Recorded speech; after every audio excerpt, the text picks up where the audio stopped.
In the year 2077, the virtual game apocalypse became a grim reality, plunging the world into chaos as its order collapsed. The once thriving civilization descended into hellish turmoil.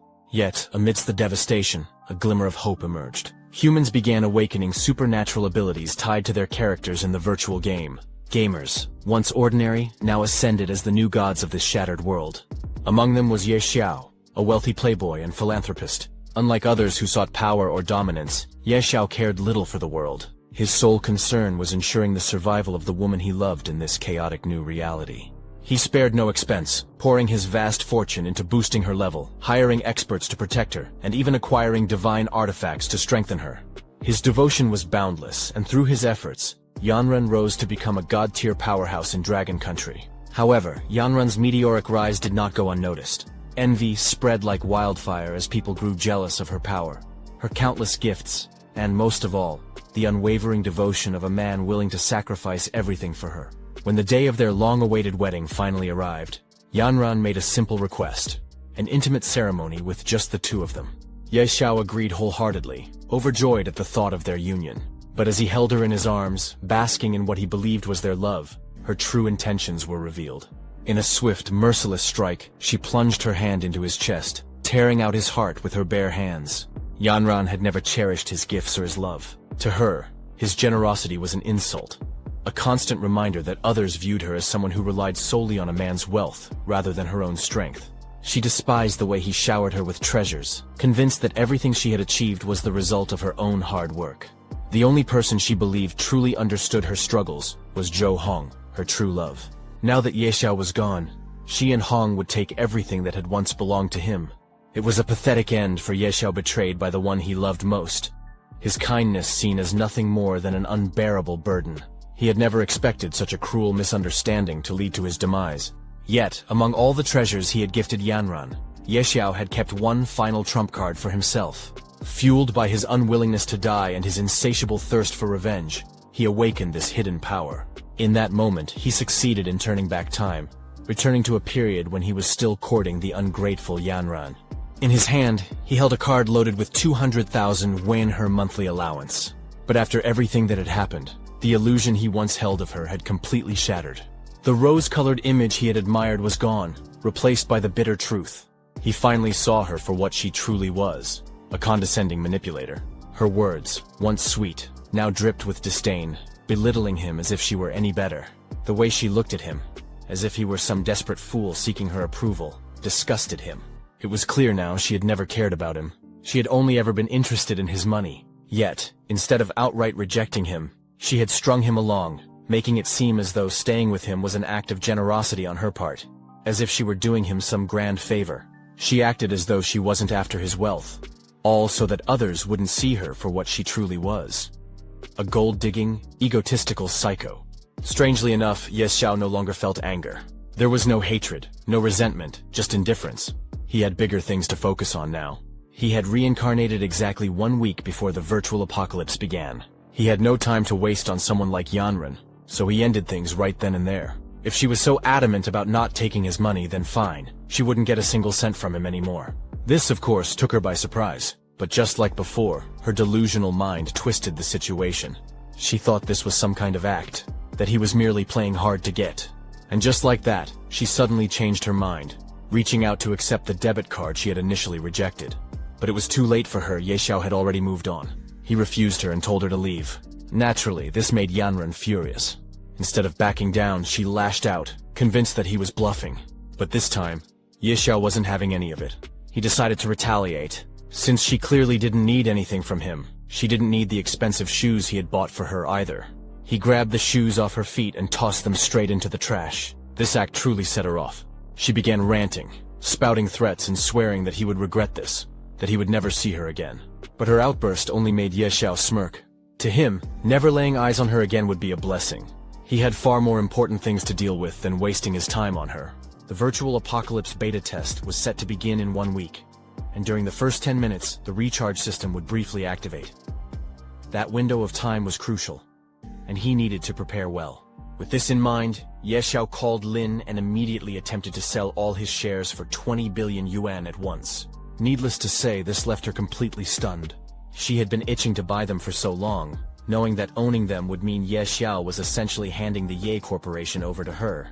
Naturally, the thought delighted her, but Ye Xiao couldn't care less about her excitement. He only wanted the money as fast as possible. He needed to gather enough funds before the test began, because in this life, he was going to climb the throne alone and rule the world on his own terms. A week passed, and the Apocalypse game finally opened for beta testers. The window would only last for 3 days before the public version launched.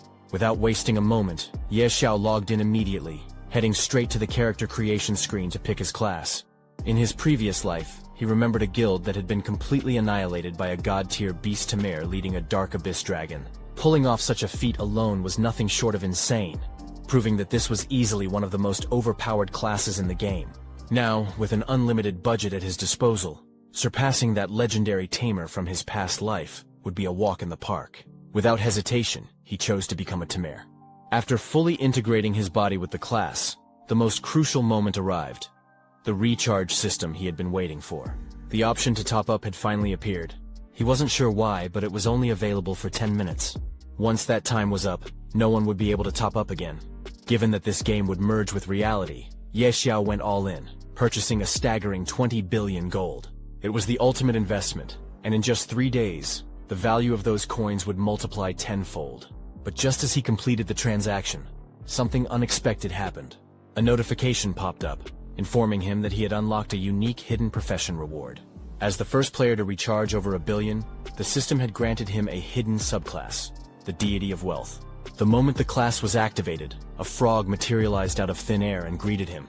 At first, Ye Xiao assumed it was some kind of low-level monster there to fight him.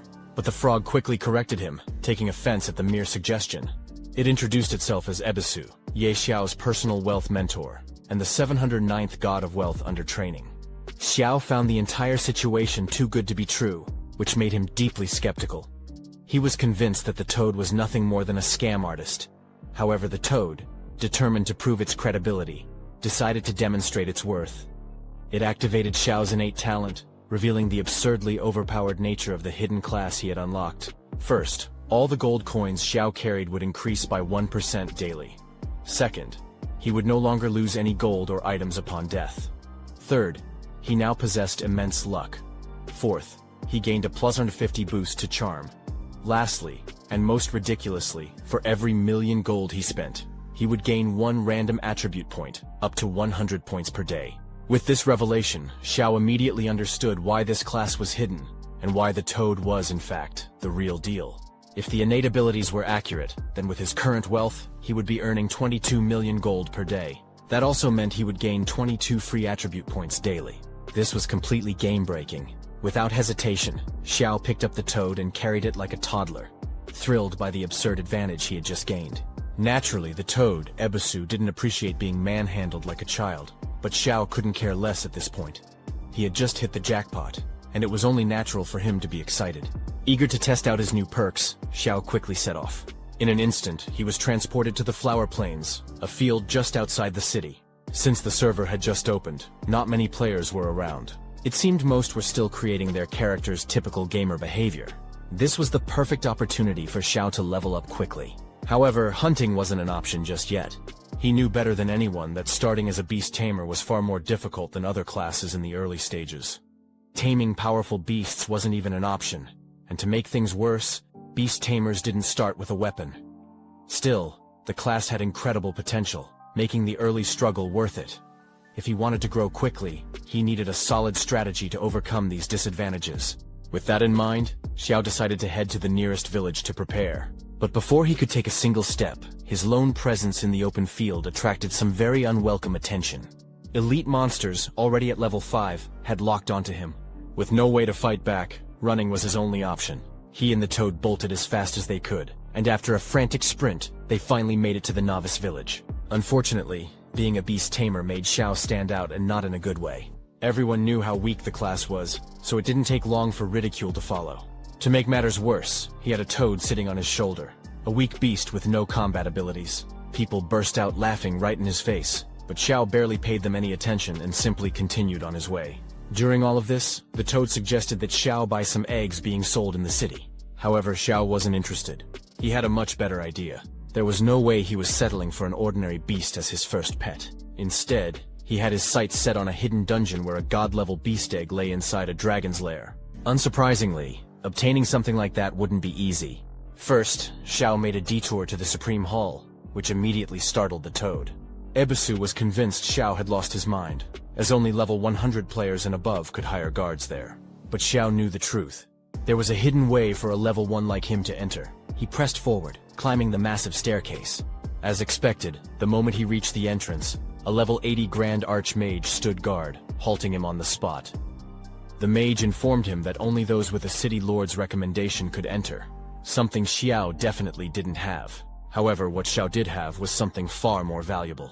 At first, the Archmage thought the newbie was bluffing, but when Xiao pulled out a massive stack of gold coins, the mage's stern expression melted into a grin. Without a second thought, he bowed deeply and immediately granted Xiao access, not just to the premises, but straight to the VIP room upstairs. Money really did work wonders, even in a world like this. Even the Toad couldn't believe what had just happened. In all his years of being a mentor, he had never once expected this to be possible. Turns out, if you had enough money, even a high-level NPC could be bribed into giving you exactly what you wanted. A little while later, they arrived at the VIP room, where high-level guardian golems could be hired, ranging from level 80 to 100. The Supreme Hall truly lived up to its name.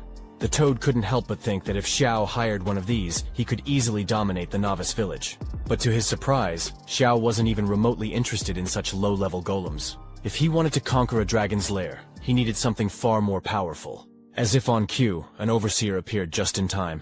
Much like the Archmage at the entrance, the moment he laid eyes on Xiao, he was visibly stunned. A low-level player standing in the Supreme Hall was shocking enough. But what truly left him speechless was the fact that this newbie was actually trying to hire a divine-level golem.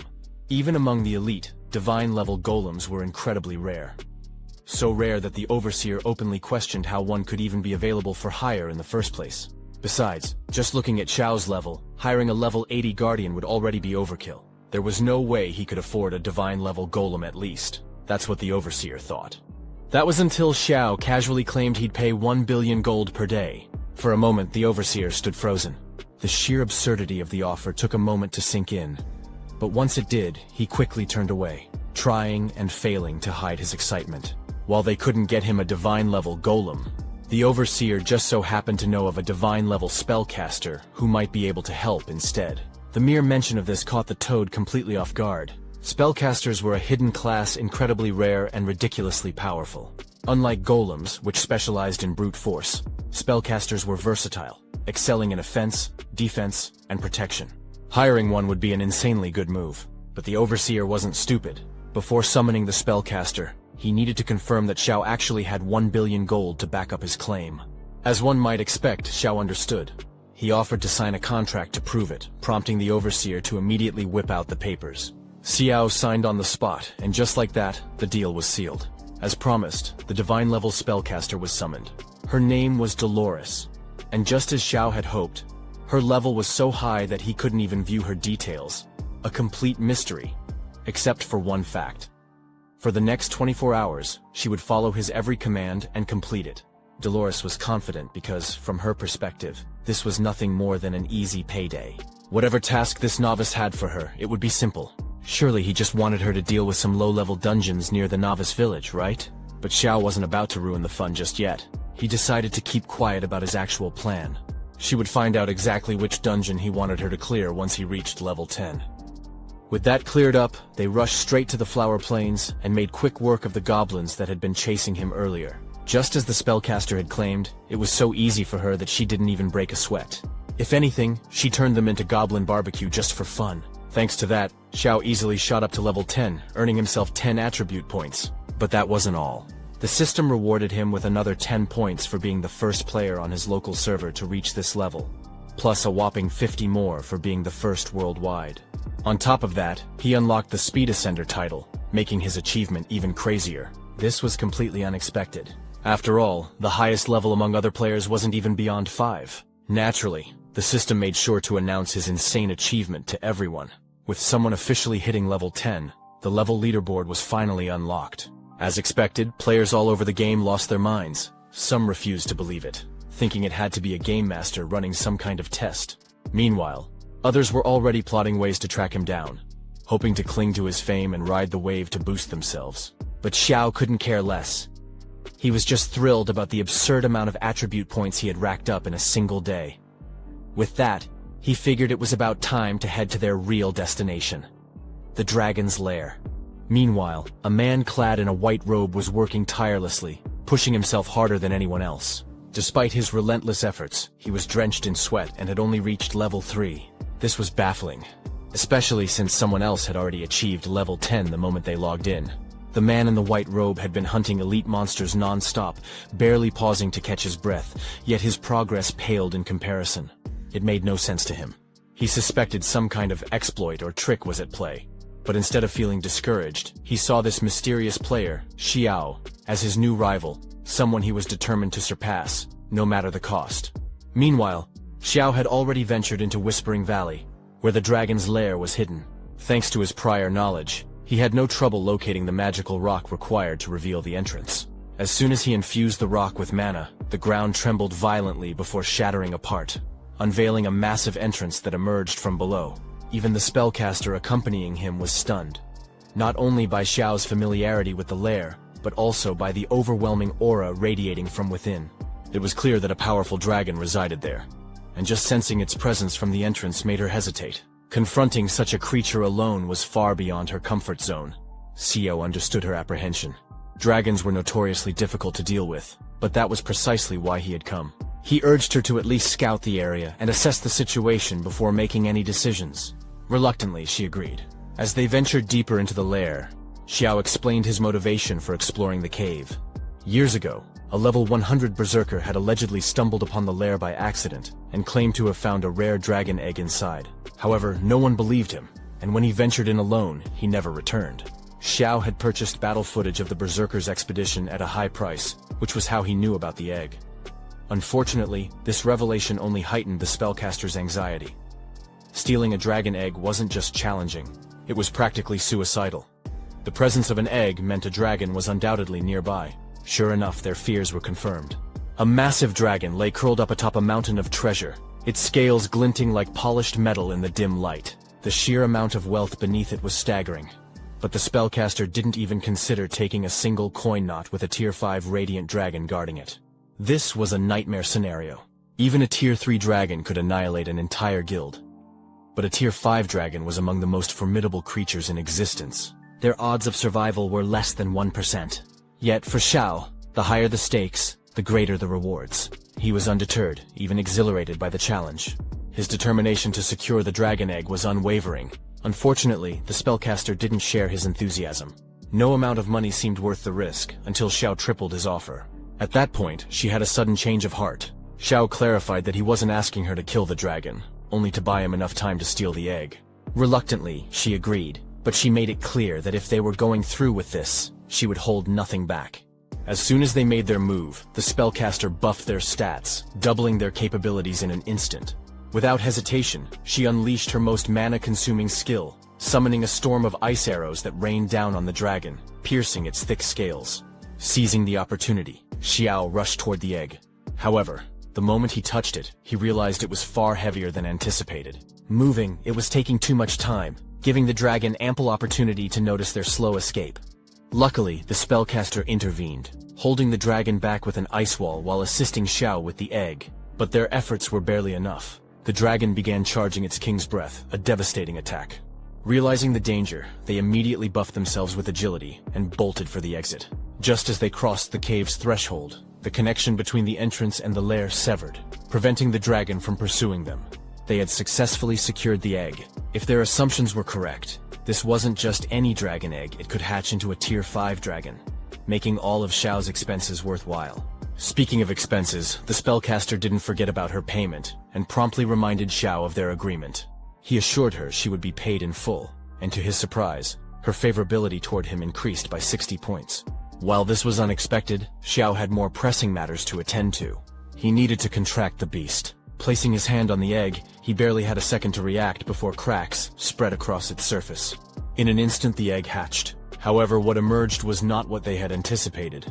The dragon inside looked entirely different from the radiant dragon they had just encountered. Its coloration was off, leaving them momentarily puzzled. Could it be some lesser kind of dragon?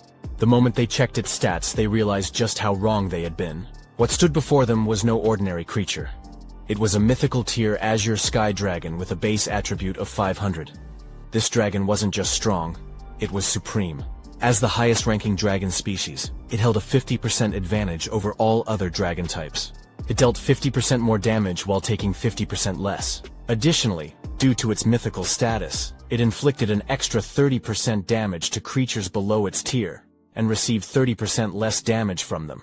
But that wasn't even the most impressive part. This little dragon already possessed 3 active skills, far surpassing what other beasts started with. Naturally, Xiao was absolutely delighted. Without wasting any time, he decided to name the dragon. Given its color, he settled on Little Gray. Among everyone present, the toad felt the most relieved. Now that Xiao had a dragon, the toad wouldn't be mistaken for a pet anymore. He even voiced this thought aloud, which immediately drew Xiao's attention, not just to the toad, but to the badge it was holding. The toad had no intention of handing it over. After all, he had looted it from the dragon's nest entirely on his own. As far as he was concerned, it was a case of finders keepers. However, Xiao's curiosity got the better of him, and he took the badge anyway. The moment he did, the spellcaster, who clearly had far more experience, recognized it instantly. This wasn't just some random trinket, it was a calamity tier mark of ferocity, and its stats were as insane as its tier suggested. The bearer of this badge automatically triggered critical hits on every single skill.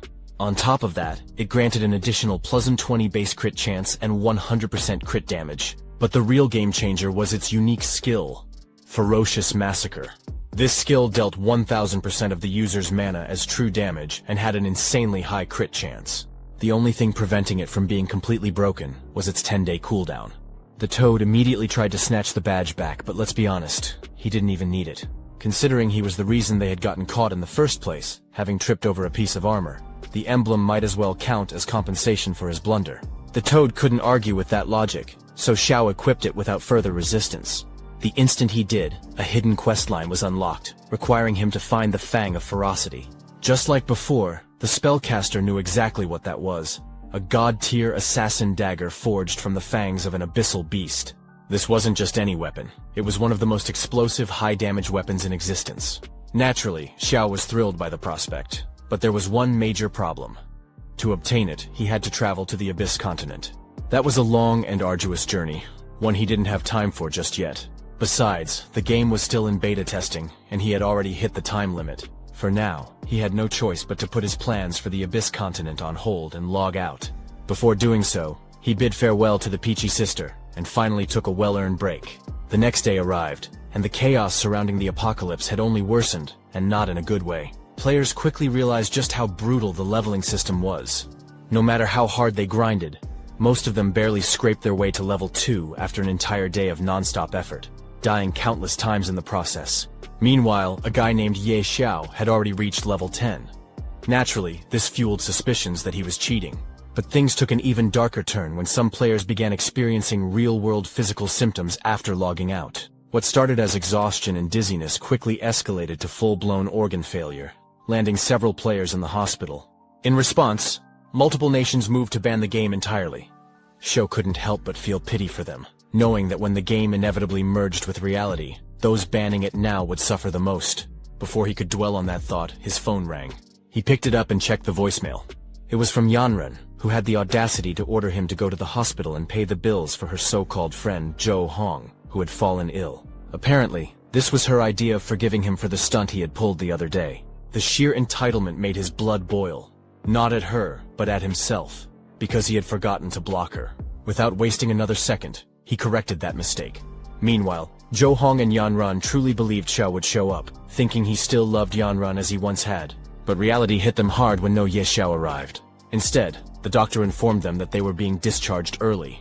The hospital was overwhelmed with patients suffering from organ failure due to the apocalypse game. And since they weren't VIPs, they were asked to leave immediately and settle their bill. Evidently, they had no say in the matter. To Zhou Hong's surprise, Yanran didn't even have the monthly allowance Xiao usually gave her. This made him panic a little, as the bill was no small amount. He told Yanran to send Xiao another message, hoping to seduce him into coughing up some money. After all, Zhou Hong needed that cash. He was planning to start a game studio centered around the Apocalypse game. In other words, Zhou Hong was using Yanran as a pawn to get his hands on Xiao's money. Even though she was unwilling, she still did what he asked. She loved him too much, blindly following his every word, believing Zhou was the only one who truly understood her. In reality, it was the other way around. But her stupidity didn't excuse her from being manipulative, as she was still willing to exploit a man's genuine love for profit. Now, all they could do was wait for Xiao to show up and pay their bill. Unfortunately for them, Xiao didn't care anymore. He was simply enjoying his well-timed rest. As soon as the timer was up and he could play again, he got up without hesitation and entered the game. To his surprise, despite the bad publicity and the countless players getting injured in real life, the number of players had skyrocketed. However, because of his high level, he immediately stood out inside the city. A bunch of players desperately tried to cling to him, hoping to squeeze out the secret behind his rapid progression. This prompted Xiao to get the hell out of there, escaping the delusional horde of players chasing after him. Thanks to his extraordinary stats, Xiao effortlessly outran the persistent newbies who had been trailing him. He slipped into a zone designated for level 10 players, a place where only seasoned adventurers could survive. This move finally deterred the inexperienced players, who stayed in their lane and stopped following him. Relieved, Xiao took a moment to breathe before continuing his journey. Shortly after, he arrived at the trial grounds, where a stoic knight stood guard. Without hesitation, Xiao requested to begin the trial. However, the guard, aware of the challenge's difficulty, immediately questioned the absence of his team. Xiao casually revealed that he intended to tackle the trial solo, a decision the guard found reckless, if not outright ridiculous. Nevertheless, the guard chose not to intervene, as it was not his responsibility to stop him. With that, Xiao confidently stepped into the center of the trial circle, ready to begin. Before the trial could commence, Xiao was presented with 5 difficulty options, ranging from normal to abyss. Without a moment's hesitation, he selected the hardest difficulty, abyss. This choice caused the usually composed guard, who had undoubtedly witnessed countless foolish decisions in his time, to visibly flinch. Even by reckless standards, this decision seemed beyond foolish. Xiao, however, remained calm and composed. Having played similar games before, he knew exactly what to expect from the trial. More importantly, he was confident that his god-tier pet, the Green Dragon, would be more than capable of handling the challenge. As predicted, a level 10 savage snow wolf appeared, boasting an intimidating 5,000 health. However, this was no match for Xiao's pet. With a single dragon's breath, Greenie reduced the wolf's health by half. A few more melee strikes followed, and it became clear that the fight was as good as over. Just when victory seemed inevitable, the wolf unleashed its trump card, going berserk in a desperate last-ditch attempt to turn the tide. Unfortunately for the wolf, Greenie was not about to let that happen. With a powerful dragon's roar, the pet stunned the wolf, leaving it vulnerable to a final decisive strike. In an instant, the wolf collapsed, defeated. With the victory, Greenie gained a massive chunk of experience, instantly leveling up to level 4. Xiao was thrilled by this development, as each level up granted an additional 50 points to all stats. To make things even better, Greenie unlocked a new skill called Dragon Fangs, an ability that silenced magic from the 2 nearest enemies for 5 seconds, an incredibly useful effect in battle. The rewards didn't end there. The defeated wolf dropped valuable loot, a wolf bow and a dagger, both dark gold items. This was an extraordinary find, far superior to anything Xiao had obtained in his past life. It seemed his luck was significantly influencing the quality of the drops. However, Xiao's moment of celebration was short-lived. Another mutant beast emerged, this time a level 10 abyssal tiger. Stronger than the wolf by a considerable margin, the tiger boasted 8,000 health and the added threat of being a demonized beast. Undeterred, Xiao and Greenie dove straight into the fight. This time, however, the battle was not as easy as the previous one. The battle had dragged on for a grueling half an hour, and by the end of it, their legs felt as though they were on the verge of giving out. Despite the exhaustion, the struggle had been worth it. The rewards they secured more than compensated for the effort, as they managed to acquire 2 more dark gold items, a sword and a shield. Naturally, the Toad was already contemplating a return to town to sell their newly acquired loot. However, Xiao had other plans. There was still one more challenge ahead, the trial boss. He had no intention of leaving without defeating it. As one might expect, the Toad immediately questioned Xiao's sanity. While they had successfully taken down numerous monsters, a boss was an entirely different matter. Greenie, Xiao's pet, was only level 7, and the Toad seriously doubted its ability to handle such a formidable opponent. Xiao, however, harbored no such doubts. Not even a little. He had complete faith in Greeny's abilities. In his past life, the final boss of the Abyss trial had been a Lord-tier beast. Given that Greeny had already defeated 2 demonized monsters without breaking a sweat, Xiao was confident this challenge would be no different. With unwavering confidence, Xiao stepped into the Abyss, assuring the Toad that he would clear the trial effortlessly. The Toad, however, remained skeptical, especially as system notifications continuously popped up, warning them to leave. These warnings did little to ease the Toad's nerves, but there was nothing he could do to dissuade Xiao. Xiao was determined to complete the trial. If he wanted to rise to the top, hesitation was not an option. He fully embraced the Abyss, and the Abyss, in turn, seemed to acknowledge his presence. Emerging from the shadows was their final opponent, the Abyss Wanderer. It was far more formidable than Xiao had anticipated. This was no mere Lord-tier boss. It was King-tier, boasting 5,000 spirit points. A pure magic-based class, the Abyss Wanderer had one significant handicap: 0 strength and 0 agility. This made it ridiculously slow. However, if even a single one of its attacks landed, Xiao would be finished. Despite the danger, Xiao saw an opportunity in this information and immediately put it to his advantage. He commanded Greeny to attack using only fire breath while constantly repositioning. If the boss was too slow to react, they could whittle down its health from a safe distance. As Xiao had predicted, the Abyss Wanderer was painfully slow. It barely reacted, standing motionless like an ancient statue as Greeny relentlessly torched it. The assault continued without much trouble, but then, without warning, the boss shifted its focus entirely onto Xiao. Raising its staff high, it unleashed an endless barrage of magical strikes. The situation grew increasingly tense, but Xiao's overall stats allowed him to dodge each attack by the narrowest of margins. This was enough, as the boss's focus on Xiao gave Greeny a free opening. Seizing the opportunity, Greeny intensified its fire breath, going full auto and rapidly depleting the Wanderer's health. The battle became a test of endurance. Whoever tired out first would determine the winner. Fortunately, the Abyss Wanderer was the first to fall, just moments before Xiao's stamina ran out. It had been an alarmingly close call.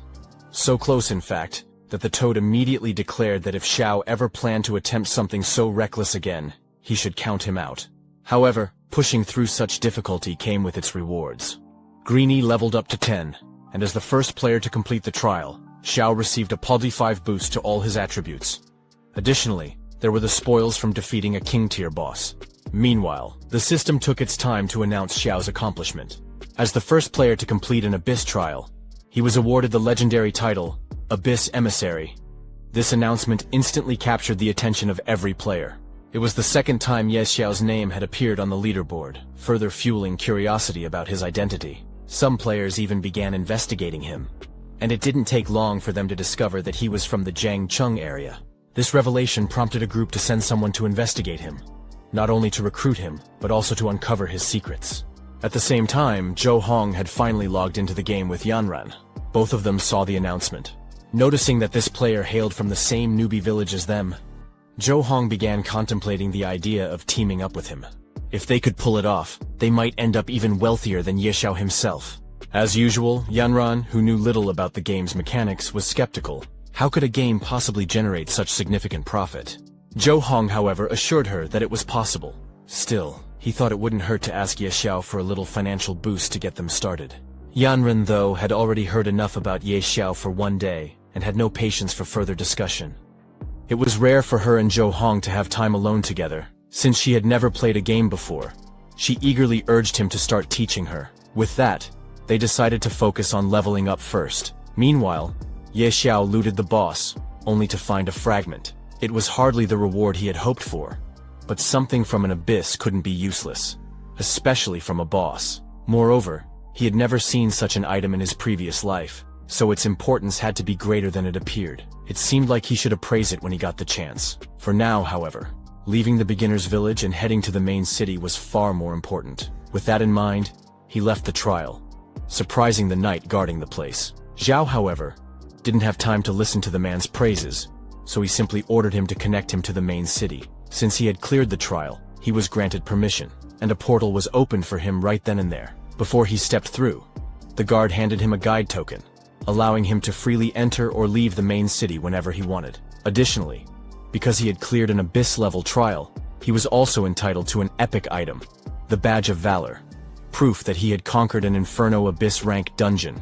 With the added enhancements, his excitement skyrocketed. With this, he stepped into the main city in high spirits, ready for whatever lay ahead. However, since he was the first one to enter this place, it was much quieter compared to his previous life. Back then, the area had been packed with over 100 players, but now it felt like a ghost town. Still, that worked in his favor. At least no clueless newbies would come pestering him. Peacefully, he proceeded with his plan to find Beastmaster Goodle. As one might guess, this made the Toad question him. After all, Xiao was already a beast tamer, so why would he need to see another one?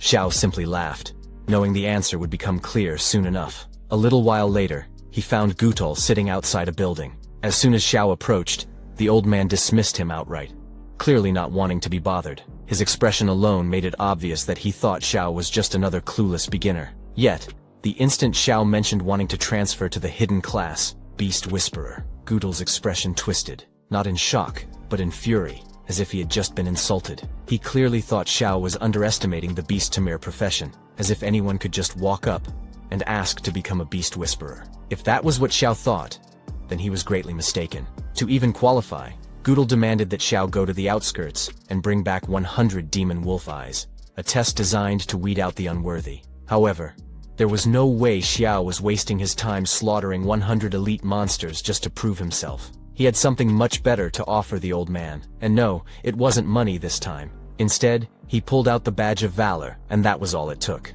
The instant Goodle laid eyes on the badge, his entire demeanor shifted. One moment, he was lounging in his chair, indifferent and dismissive. The next, he was on his feet, eyes wide in disbelief. Clearing an Inferno Abyss trial this early was already shocking. But doing it solo? That was unheard of. Just like that, the old man turned into his biggest fan, showering Xiao with praise and going on about how he had sensed his greatness from the moment he saw him. Xiao, however, wasn't about to let that slide. He immediately called out Goodle's hypocrisy, reminding him how he had just called him useless a moment ago. This had Goodle sweating bullets, though he still tried to play it cool. What was done was done. He could only act polite now to make up for it. Before granting the job change, however, Goodle had one more request. He wanted to see Xiao's beast. He was clearly curious about how Xiao had managed to clear the trial alone. The second Greenie appeared, the answer became obvious. A god-tier beast like this? No wonder Xiao had crushed an Inferno Abyss trial on his own. Now, the old man regarded Xiao with a bit more respect, given that even he had never expected to witness a god-tier beast firsthand. However, he had some bad news for Xiao. He likely wouldn't be able to transfer to the Beast Whisperer class. A class like that simply wasn't worthy of a god-tier beast. Instead, Goodle decided to introduce Xiao to the Royal Chief Beast Tamer. Confident that this man would have the answers Xiao was looking for, he handed him a referral letter along with an address. With this, Xiao was thrilled by how things were turning out.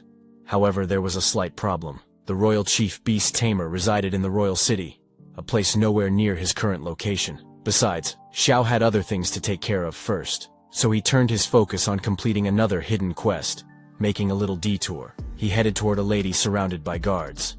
This was Lady Shirley, the widow of the former city lord, a wealthy and stunning woman. Xiao, however, wasn't there for romance.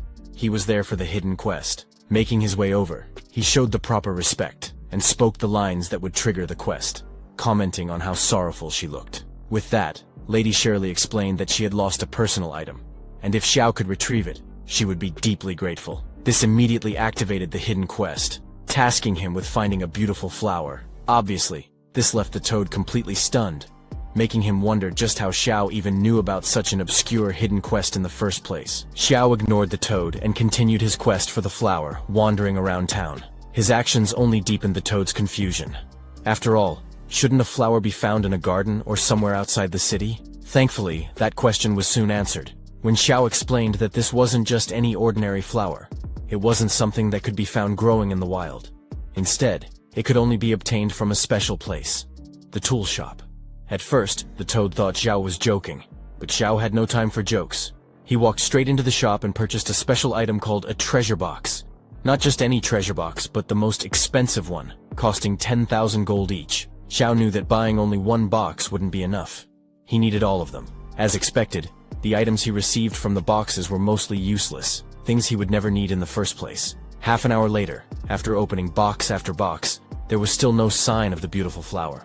only one box remained. Despite this, Xiao never lost hope. Based on his past life experience, he knew the flower was guaranteed to appear as long as he bought every last treasure box. Sure enough, when he opened the final one, there it was, the beautiful flower. However, its description wasn't nearly as impressive as its appearance. If Xiao hadn't already known its true purpose, he might have thought it was just another useless item like all the others. Meanwhile, Lady Shirley was enjoying her morning bath, idly wondering if anyone would ever find her precious flower. Just then, one of her maids burst into the room, barely catching her breath as she reported that a man had arrived carrying the very flower Lady Shirley had been seeking. The news hit her so hard that for a moment, she completely forgot she was still in the bath. Thankfully, her maid had the sense to remind her. As soon as Lady Shirley got dressed, she wasted no time marching straight to meet the man, eager to see if he was bluffing. To her surprise, he really did have the treasure she had been searching for all this time. After years of fruitless searching, she couldn't believe someone had actually found it. Overcome with gratitude, she offered him anything he desired. Money, rare artifacts, whatever he wanted. But Xiao shut that down immediately. He wasn't interested in any of it. To Lady Shirley, his refusal could only mean one thing. Still, she wasn't the type to go back on her word. After promising to give him everything, she concluded that the only thing left to offer was herself. It was a tempting offer, but Xiao was a man of focus. He already had something else in mind, and it definitely wasn't pursuing a romantic encounter. Instead, he had a much more practical request: citizenship status. Naturally, this delighted Lady Shirley. Her previous offer had been a test, and the fact that he didn't jump at the chance only raised her favorability toward him. Since granting citizenship to a player was an easy task for someone of her status, she immediately made the arrangements. It was then that Xiao brought up a related request. He wanted to purchase property in Windleaf City and settle down there. Lady Shirley had no issue with this, as it was naturally tied to his new citizenship. However, what puzzled her was his specific choice of location: the West District, a place that wasn't exactly thriving. Assuming he didn't know any better, she warned him about the disadvantages of the area. But Xiao wasn't clueless, far from it. He already knew about the West District's current state and had a personal reason for wanting that land. Understanding this, Lady Shirley chose not to pry any further. The toad, however, was another story. As a business counselor, he was completely against the decision. He believed buying property in a more prosperous district would benefit them far more. But Xiao just laughed. Unlike most people, he knew what the future held. Soon, Windleaf City would come under attack by strange creatures. The battle would be devastating, so much so that even the current city lord would fall. The East District, one of the most developed areas, would be hit the hardest, suffering massive destruction. In contrast, the West District, being sparsely populated, would attract fewer monsters and take minimal damage. After the dust settled, it would end up becoming the most functional and valuable part of Windleaf City. Xiao intended to claim it before anyone else realized what was coming. With the assistance of the Lady Shirley, Xiao was able to leverage her connections to secure a significant deal. Through her influence, he acquired 340 residential units and 184 commercial units, all for a total of 1.2 billion gold coins. Given Xiao's immense wealth, the price caught him off guard. Not because it was expensive, but because it was astonishingly cheap for the number of units he obtained. It felt like daylight robbery to him. Without hesitation, Xiao opted to pay the entire sum up front, bypassing any payment plans or installments.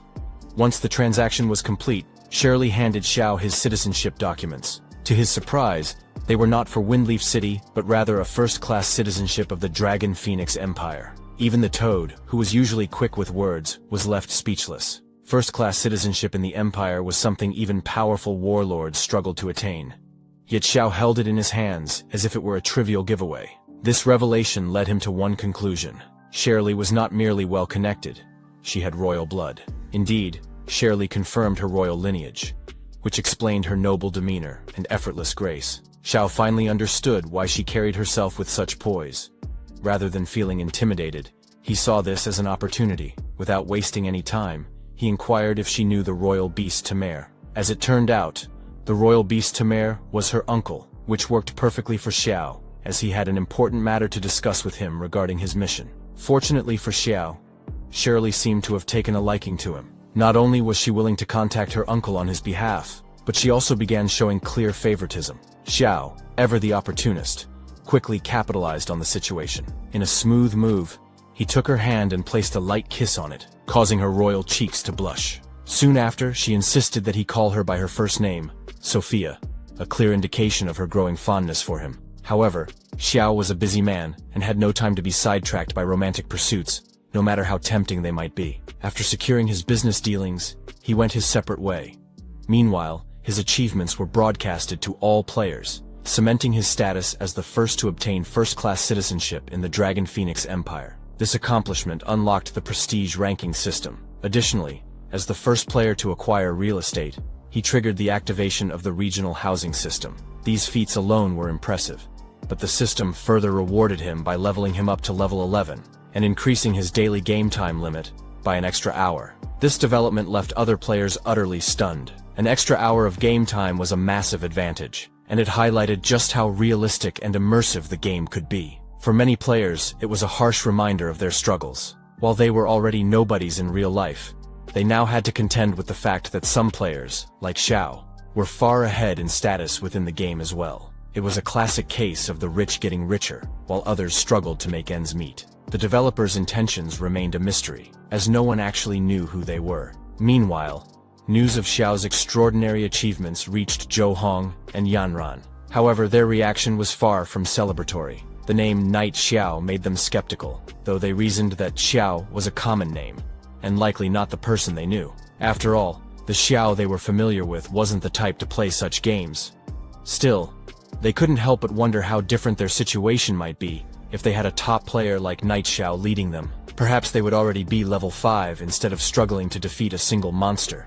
This thought, predictably, irritated their current teammates, especially when Yanran openly complained about their lack of progress, despite contributing little herself. Her audacity sparked immediate tension within the group. Zhou Hong quickly stepped in to smooth things over, apologizing on Yanran's behalf. However, Yanran, who often acted as though everyone owed her something, refused to back down. Instead, she became even more enraged and stormed off. Her teammates didn't let her leave without calling her out, pointing out that her looks didn't give her the right to act like a spoiled princess. With Yanran gone, Zhou Hong was left frustrated. How were they supposed to level up with just the two of them? Yanran, however, shot back at him, accusing the group of insulting her and completely ignoring her own role in causing the conflict.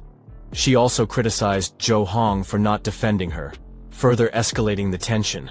Not wanting to waste time on unnecessary drama, Zhou Hong apologized and changed the subject. He suggested they try contacting the pro player Knight Xiao to team up with them. Initially, Yanran was vehemently against the idea, but after persistent pleading from Zhou Hong, she reluctantly agreed.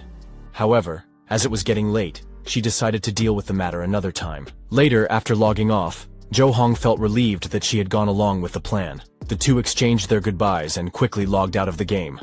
However, before Yanran went to sleep, she decided to contact Ye Xiao one more time. She was still convinced that he was merely playing hard to get. In her message, she mentioned that they were playing Apocalypse and invited him to join them, hoping he could help her and Zhou Hong level up. As usual, she added a little incentive, suggesting that if he could get her onto the rankings, she might even consider being his girlfriend. In her mind, this was an incredibly generous offer. 5 minutes passed, and there was still no reply from Ye Xiao, which struck her as odd. Growing curious, she checked the message again, only to discover that he had deleted her from his friend list. Instantly, irritation flared up, and she began cursing him out loud, swearing that she would never forgive him, not even if he knelt and begged. Of course, it was highly unlikely that Ye Xiao would ever do something like that. Meanwhile, Ye Xiao was focused on his own business, immersed in the game. He was making his way to a premium appraisal shop that exclusively handled silver-grade items or higher. It was the perfect place to have his dark gold items evaluated. However, the moment he presented his items, the attendant's eyes widened in surprise. It was rare for anyone to bring in such high-tier items. The attendant quickly explained that the shop owner was the only one who could guarantee a successful appraisal of dark gold items. And unfortunately, the owner wasn't available at the moment. Ye Xiao immediately saw through the act, recognizing it as a classic sales tactic. Uninterested in playing along, he cut the attendant off, demanding that he drop the nonsense and get to the point. Reluctantly, the attendant revealed that he was a gold-tier appraiser himself, boasting an 80% success rate. However, for dark gold items, he would need 100 gold coins per item to ensure a perfect appraisal. Ye Xiao knew this was an inflated price, as the actual cost was likely half that amount. But to him, 100 gold coins were trivial. His time was far more valuable, so without hesitation, he dropped the money on the counter and instructed the attendant to begin. He also mentioned that he had several more items lined up for appraisal. As soon as the attendant saw the sheer number of high-tier items Ye Xiao possessed, he realized he was dealing with someone extremely wealthy. There was no room for delays or excuses. Without another word, he got to work. The very first item he appraised already had insane attributes, but what shocked him even more was Ye Xiao's reaction. The man stood there completely unfazed, as if he had seen better. Realizing that stalling or hyping up the process wouldn't impress his customer, the attendant swallowed his surprise and continued the appraisals as quickly as possible. A few moments later, Xiao stepped out of the store with a smirk, feeling exceptionally pleased with himself. Every piece of equipment he had appraised turned out to be top tier, and he had even equipped some of it, significantly boosting his overall attributes. Even the toad had to admit that Xiao was now strong enough to stand on his own, without relying entirely on his beast. However, Xiao wasn't done upgrading himself just yet. He needed more power, and since Sophia still hadn't brought any news about her uncle's thoughts, he decided to head straight to Grey Mist Valley to level up. As soon as Xiao set foot in Grey Mist Valley, the toad shivered. The place wasn't just ominous, it looked like a death trap. The monsters lurking there were already at level 20, more than enough to send most players running in the opposite direction. To make matters worse, the monsters didn't come one at a time, but in groups. Despite this, Xiao remained unfazed, confident that he could take them on, even if they were overleveled. Just as he had expected, Greenie alone was enough to handle them, burning through the packs with nothing but its fire breath, and killing them in a single hit. Each kill racked up 240 experience points. And the best part was that these high-level monsters automatically charged at them, meaning Xiao didn't even need to do much. He simply kicked back and let Greenie handle the horde of hyenas. Sure enough, the monsters kept rushing in, only to be wiped out instantly. With this setup, 2 hours flew by, and just like that, Xiao had leveled up to 12. Even Greenie leveled up alongside him. At this rate, it wouldn't take more than a few days to hit level 20. As Xiao walked over to the pile of monster corpses, something caught his eye, an item drop. Picking it up, he was surprised to see it was a fireball technique. Even though he was a beastmaster, having extra skills could only make him stronger, so he wasted no time and used it immediately. As soon as the skill integrated with him, Xiao quickly fired off a shot at the nearest beast he could find. However, as expected, his class compatibility wasn't ideal. Even with his high stats, the damage was underwhelming to say the least, which made the toad burst out laughing. Finally, the toad felt vindicated. Learning Fireball had indeed been a waste, at least in its current state. But Xiao knew better. Even if the skill was weak now, once he leveled up its proficiency, the destructive power would become insane. When that happened, the toad would be the one left speechless. However, that would have to wait. Xiao's trial period had ended, meaning he was about to be forcefully logged out. With that, the third day of the beta test came to a close. But now, the real game was about to begin. Everyone would be dragged into this insanely dangerous world, whether they were ready or not. A few hours later, the event Xiao had been waiting for finally happened. The world began to merge with the game. Dark clouds formed overhead, and lightning crashed down, splitting the sky apart. As the strikes descended, system interfaces started popping up in front of everyone, including those who had never even touched the game before. Before they could even process what was happening, they were dragged straight into the game known as Apocalypse. It didn't matter what they had been doing, whether they were taking a bath, partying, or just minding their own business. No one was spared. Even Yanran and Zhou Hong were transported. Unlike the others, Zhou Hong didn't panic. If anything, he saw this as a golden opportunity. His instincts had been right all along. This game wasn't just some virtual playground. It was a path to real wealth. Being part of the beta test put him ahead of those who had never played before. But even then, his mind wasn't just on leveling up. He was still thinking about Ye Xiao's money. So naturally, he turned to Yanran, hoping she might have some answers. However, this only pissed her off. After all, Ye Xiao had been ignoring her for days. But she didn't need him anyway.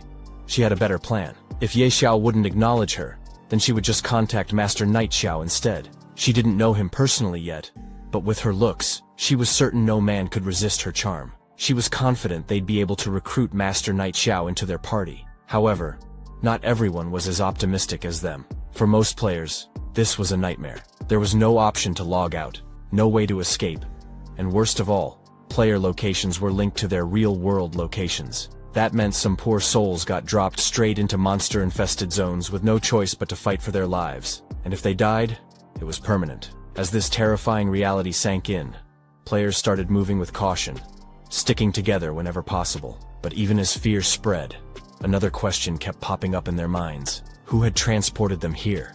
And more importantly, did Ye Xiao know how to quit the game? Really, who could blame them for wondering?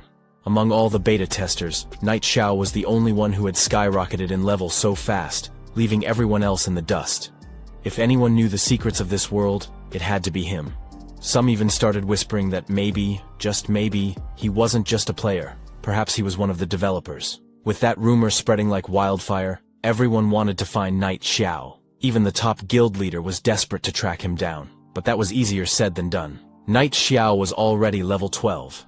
And with the risk of permanent death looming over them, no one was willing to step into the higher level zones where he was currently grinding. There was no way he'd still be lurking around Novice Village either. Moreover, the highest level members of the guild were only level 4, which meant catching up to Ye Xiao was going to be damn near impossible unless they started leveling up fast. And so, the race to catch up to Ye Xiao had begun. Around that time, Ye Xiao received a message from Lady Sophia, summoning him to the Duke's mansion. She had news regarding what he had been investigating. Thrilled that details about the royal beast Tamer had come so quickly, Ye Xiao set off for the mansion without delay. As he entered the mansion, he was momentarily stunned by Lady Sophia's revealing outfit. Blushing with embarrassment, he thought she looked incredibly seductive. Who could resist that? Quickly changing the subject, he asked if there was any news about the royal beast Tamer. Lady Sophia explained that her uncle, Steer, was currently traveling and couldn't return just yet. Disappointed, Ye Xiao felt his hopes sink. However, Lady Sophia continued, saying that her uncle had asked her to inform Ye Xiao about how to unlock the hidden class. Surprisingly, it was located right there in Windleaf City. Ye Xiao's eyes lit up. He had assumed he would have to travel to the ends of the earth, only to discover the treasure was practically in his own backyard. He pressed Lady Sophia for details, and she hesitantly told him that, according to her uncle Steer, a very powerful dragon resided at the top of Dragon Ridge, just outside the city. Beneath that dragon's lair lay a labyrinth. Ye Xiao, recalling his past life knowledge, asked if she meant the cave maze. Startled, Lady Sophia wanted to know how he knew its name. Ye Xiao sidestepped the question, claiming he had heard of it before. In his previous life, he had grinded the cave maze extensively, facing only a level 80 demonized boss. No dragon. He wondered if something had changed this time. Lady Sophia confirmed that her uncle insisted a dragon guarded that area. Without hesitation, Ye Xiao decided to check it out immediately. Alarmed, Lady Sophia reminded him that he was only level 12 and that adventurers far stronger than him had never returned alive from a level 80 zone. He assured her that he had his methods. Toad grinned, chiming in that Ye Xiao had once stolen a dragon egg, so a mere labyrinth was nothing. Give him enough money, and he'd even take down a dragon. Dealing with dragons was apparently Ye Xiao's specialty. Retrieving his Supreme Hall token, Ye Xiao summoned Dolores. Lady Sophia was stunned. How could a level 12 player possess a Supreme Hall token? Dolores appeared and asked why Ye Xiao had called Big Sis this time. Ye Xiao explained that he had a big job for her. Surprised, Dolores asked if this was another dragon-related mission. When Ye Xiao nodded, Dolores couldn't help but ask if he had some grudge against dragons. After all, he'd nearly broken her back last time while stealing that dragon egg. Dolores initially refused, telling him to hire someone else. Ye Xiao then offered her the same payment as before, 2 billion gold coins. Though tempted, Dolores still declined, explaining that she was injured and needed recovery time. She could accompany him in a month, once healed. In response, Ye Xiao mentioned knowing the location of the Holy Spirit Spring, which could speed up her recovery. Shocked, Dolores demanded to know if he was serious. If he truly knew where it was, she would go with him even if it killed her. Ye Xiao confirmed it was in the Lost Lands, and they struck a deal. Watching from a distance, Lady Sophia thought Ye Xiao was beyond anything she could have imagined. She couldn't help but anticipate his future growth, perhaps even to the level of a god-tier powerhouse. Meanwhile, outside the beginner village, many players gathered around a man named Wang Qiang, who had just been slashed twice by a goblin. After respawning, his organs began failing. Panic spread as people realized the game could truly kill them. Everyone wanted to go home, but nobody knew how to log out. Suddenly, someone mentioned hearing about a player who had already reached level 12. Maybe they should find him and ask for help. On the other side of the world, Ye Xiao and his group reached Dragon Ridge, where the Holy Spirit Spring was rumored to be. Toad, admiring the area's beauty, remarked that it hardly seemed like a dragon's hiding place. Dolores cautioned him that the more peaceful a place looked, the deadlier the danger lurking there. Ye Xiao agreed, pointing out that the monsters here were level 80. Without Dolores's level suppression buff, they would already be surrounded. Since they were heading for the labyrinth, it was best to avoid unnecessary battles. Suddenly, they noticed a huge dragon circling atop the mountain. Dolores nervously asked if Ye Xiao really knew where the labyrinth entrance was, noting that the dragon above was tier 5. She did not want to be spotted. Ye Xiao told her to relax, insisting that the dragon wouldn't see them. He led them to a steep slope on the mountainside, where a massive stone gate stood, adorned with a mysterious magic pattern. Examining the magical array, Dolores remarked on its sophistication.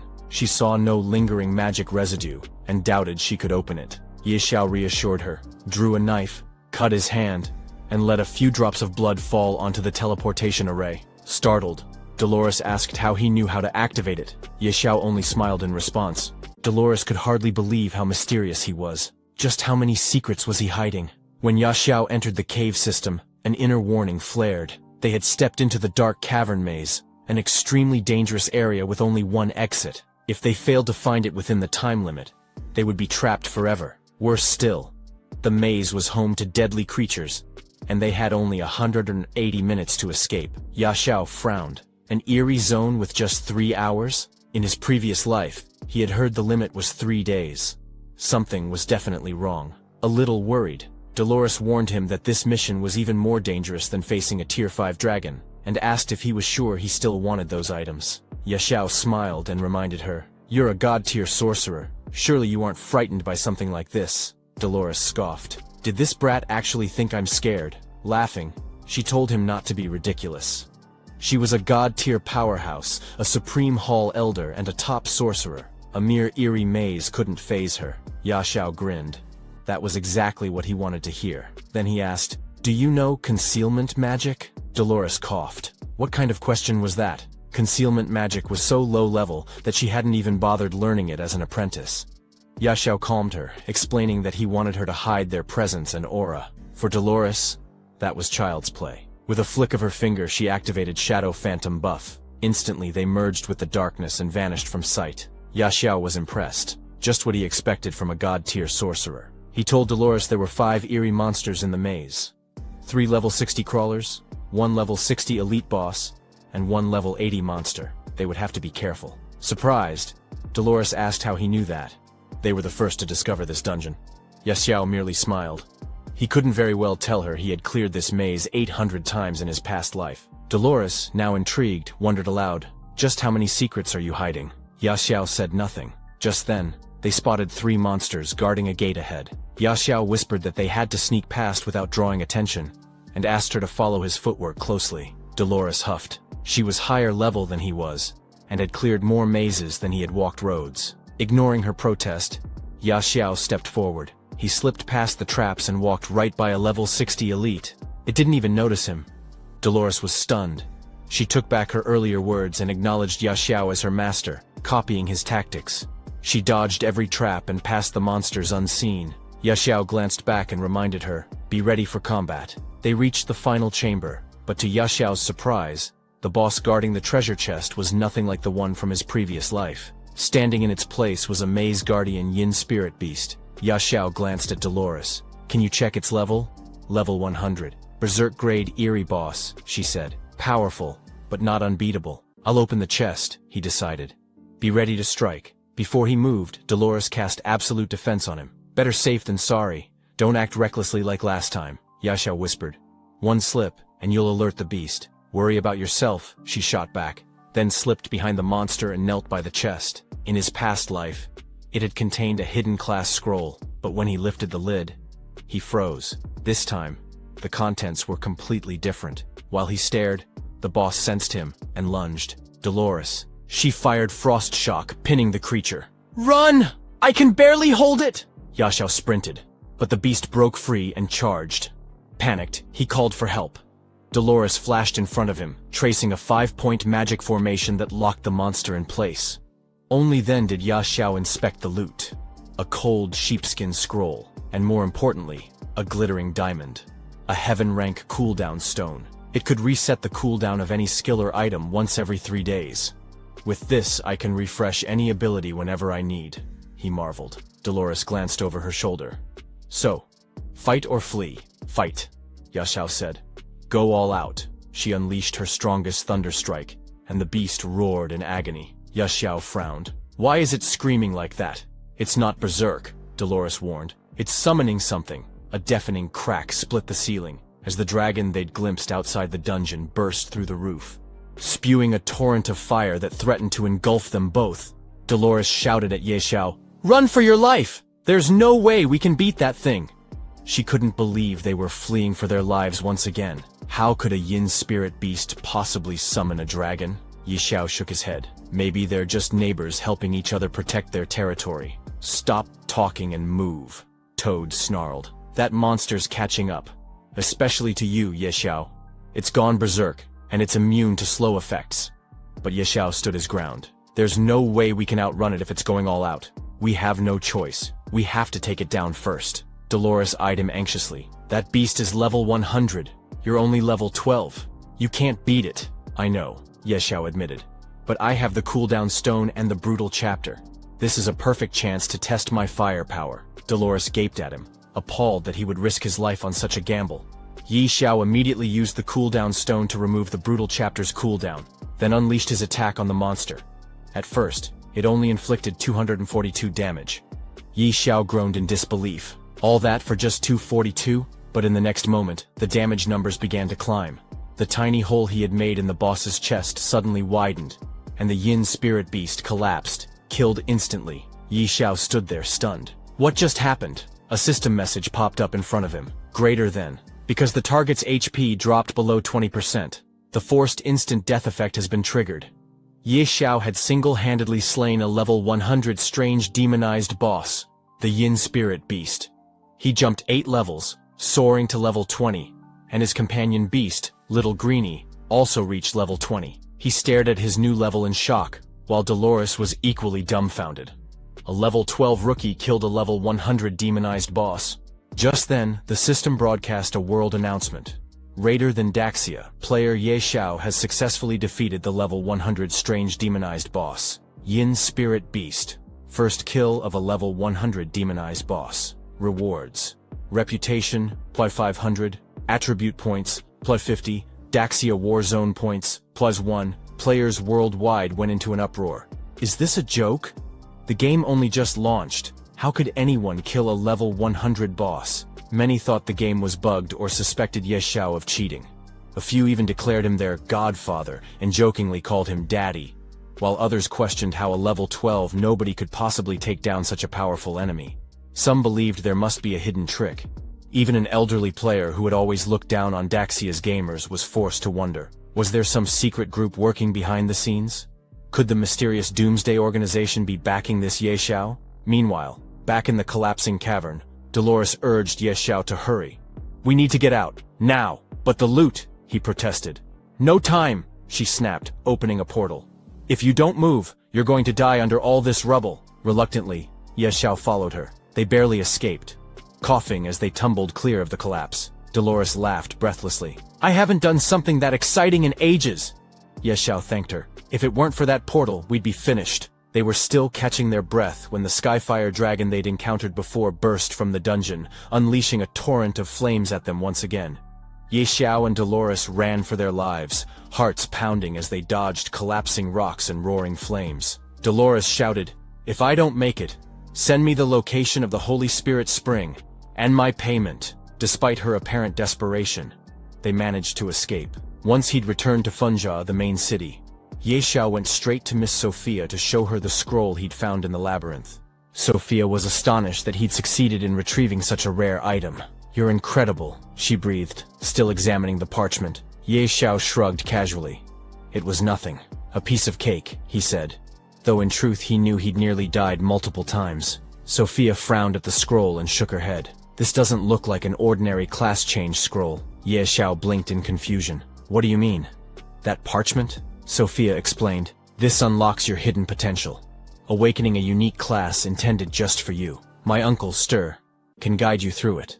Follow me. She led Ye Xiao into a hidden chamber beneath the estate, one he'd never seen in his previous life. In that room stood a stately man with an air of quiet authority. Sophia nodded toward him. This is Stare, the royal beastmaster I told you about, and my uncle. Sir offered a dignified smile. I'm the one you seek, Ye Xiao. So you want to unlock this hidden class? Ye Xiao inclined his head in greeting. Yes, I'm here for the class transfer. Stir examined the parchment and let out a soft chuckle. I thought this method was lost to the ages, but apparently I was wrong. He turned to Ye Xiao with a steady gaze. I'll help you, but be warned. This will awaken the deepest power within you. Don't panic, and don't resist. Just let your energy flow. Ye Xiao nodded, excitement coursing through him. I've waited too long for this already. Very well, Stir replied. Listen closely to my instructions. Guide your energy through your body, and let the scroll's power merge with your spirit. As Ye Xiao did exactly that, swirling lights burst around him. 5 crystal balls in the chamber lit up, radiating with energy. Stir's eyes widened. All 5 are activated? That's impossible. Sophia, alarmed by her uncle's expression, asked, Uncle, is this the supreme class transfer you mentioned? Slowly. Stir nodded. Yes. When I underwent this process, I only managed to activate 3 crystals. This young man is pushing beyond human limits. Is he even human? Sophia's face gleamed with excitement. So, Ye Xiao really is extraordinary. Suddenly, a system notification appeared before Ye Xiao. Congratulations, you have completed the class transfer quest, Whispers of the Dragon, and have successfully changed your class to the unique hidden profession, Dragon Speaker. Due to the infusion of mysterious power, your class rank has been upgraded. You have surpassed the ordinary rank limit and advanced to the unique god-tier hidden profession, Beast Godmaster. Power flooded Ye Xiao's body. His status windows blinked, and his new stats soared off the charts. Stir looked on in complete disbelief. The Beast Godmaster class? He exclaimed. That's a legendary profession. You'll master the supreme power of the Beast God itself, gaining 40 attribute points per level. Ye Xiao stared at his interface, stunned at his newfound strength. In addition, he discovered a crafting blueprint for the God's Guardian set, an evolving piece of equipment starting at epic rank. The materials required, however, were all notoriously rare, meaning he would have to face fearsome monsters to gather them. Smiling, Ye Xiao bowed gratefully to Stir. Thank you for guiding me through the transfer. Stir nodded in approval. Use that power wisely. You have the potential to do great things. Mr. Stir rested a hand on Ye Xiao's shoulder. You've stepped into the divine realm now. Your potential is limitless. Toad nodded in agreement. Ye Xiao smiled to himself. Looks like I really am destined to reach the peak in this lifetime. But first, I need to craft the Beast God's Claw. Elsewhere in the game world, news of Ye Xiao's solo clear had inspired others. At the entrance to the Abyss-level trial, 3 well-equipped players approached the Stone Guardian. Respected Guardian, we wish to challenge the Abyss trial, their leader declared. The Guardian's eyes glowed. Which difficulty? The man, called Tiger Unleashed, stepped forward. Solo run. Abyss level. The Guardian's stony brows lifted. Another one attempting a solo clear? Tiger Unleashed grinned. I live for challenges. No regrets, even if I die. His 2 female companions wished him luck and promised to wait for good news. The Guardian could only marvel at how fearless these off-world visitors were. 5 minutes later, Tiger Unleashed stumbled back out, bleeding and battered. His friends rushed to heal him. What happened in there? One asked. The monsters are mutated. Terrifying, he panted. No one can solo that place. As they poured a healing potion down his throat, the trio finally accepted the truth. Not just anyone could conquer an Abyss-level trial alone. Meanwhile, Ye Xiao had come to the Great Rift to grind levels. The plaza outside the trial was buzzing. Players speculated wildly about his identity and what bug he must be using to level so fast. Ye Xiao ignored them, preferring to lie low. He sat on a boulder, admiring the view while Greenie farmed mobs for him. With a swipe of Dragon Claw, Greenie dealt 2,354 damage, one-shotting a rock golem. 2 dark gold weapons dropped, a rock-shattering hammer and a rock greatsword. Ye Xiao bent to pick them up, but a shadow loomed. A level 20 Abyss Watcher King, a king-rank boss, materialized before him. A king-rank boss at level 20? Perfect. Drawing the greatsword he just looted, Ye Xiao charged while Little Gay lunged in from the flank. Back at the earlier trial site, Tiger Unleashed's party was still discussing Ye Xiao's exploit. Tiger Unleashed had followed Ye Xiao's path exactly. Yet he died. Then, a new world announcement blazed across their interfaces. Player Ye Xiao of the Grand Xiao Nation has become the first in history to clear the level 20 Abyss trial.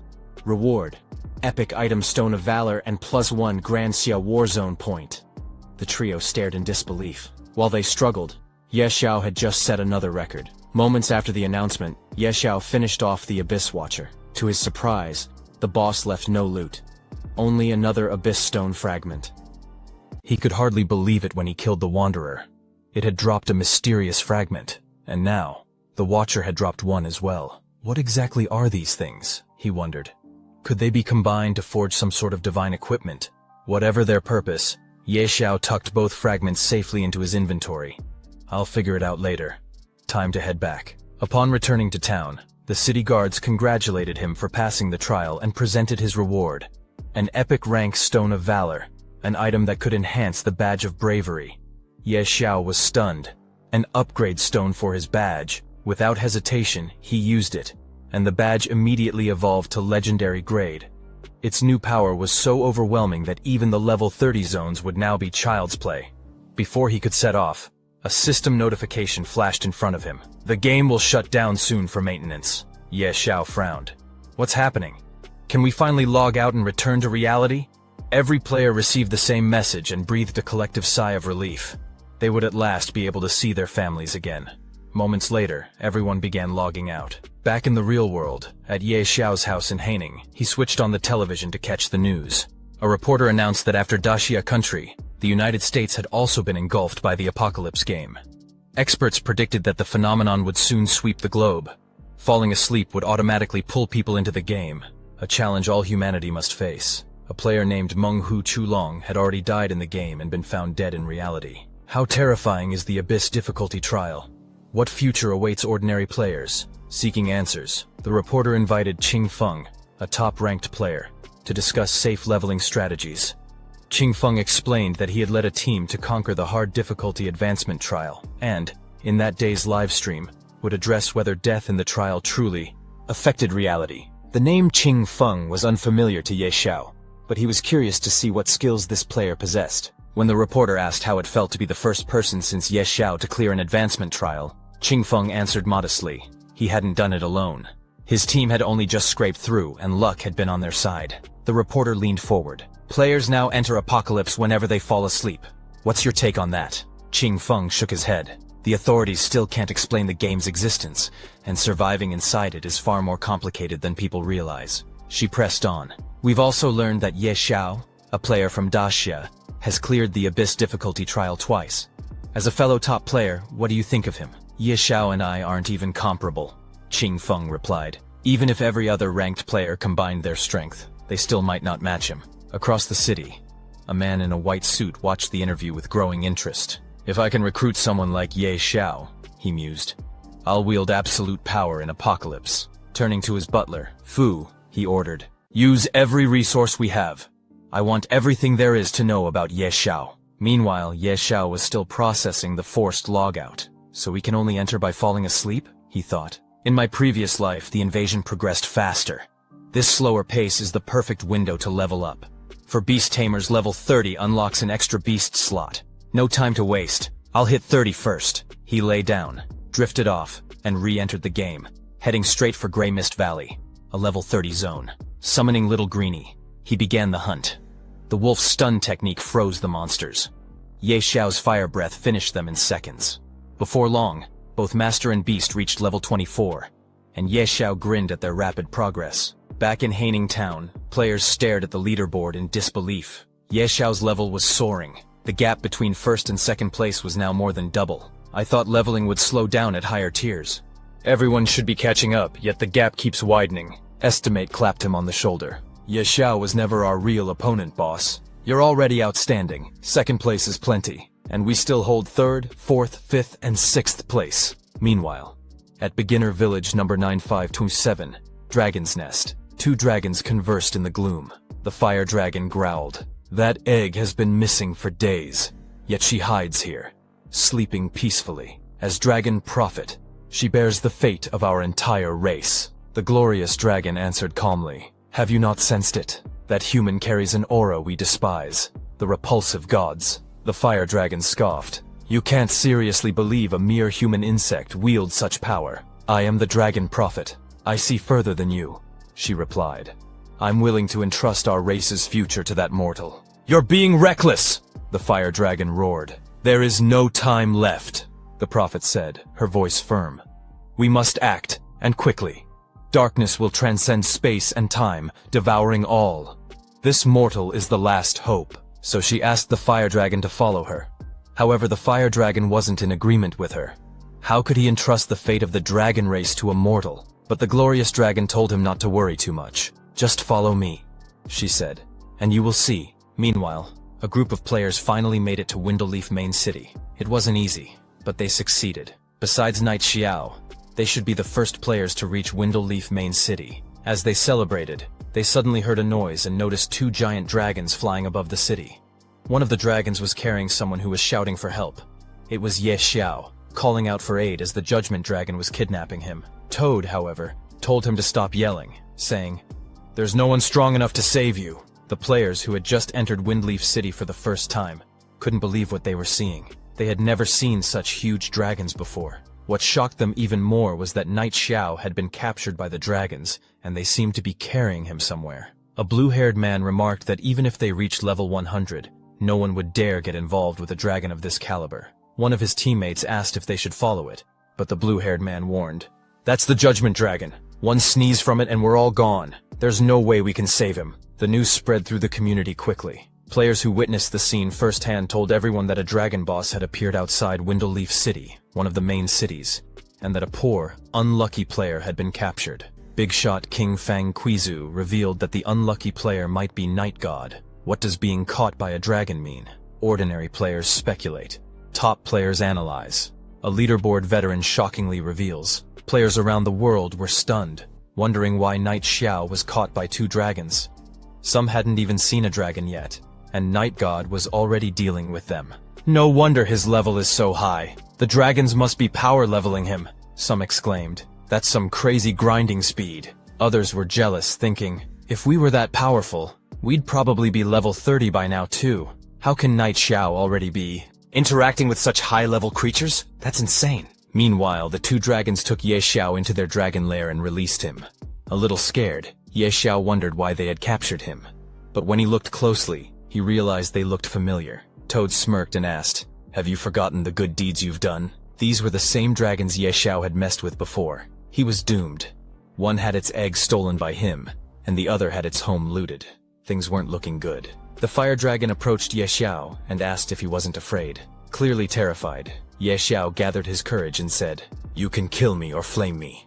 Do as you wish, but I am not afraid of you. Inside his head he thought, who wouldn't be afraid?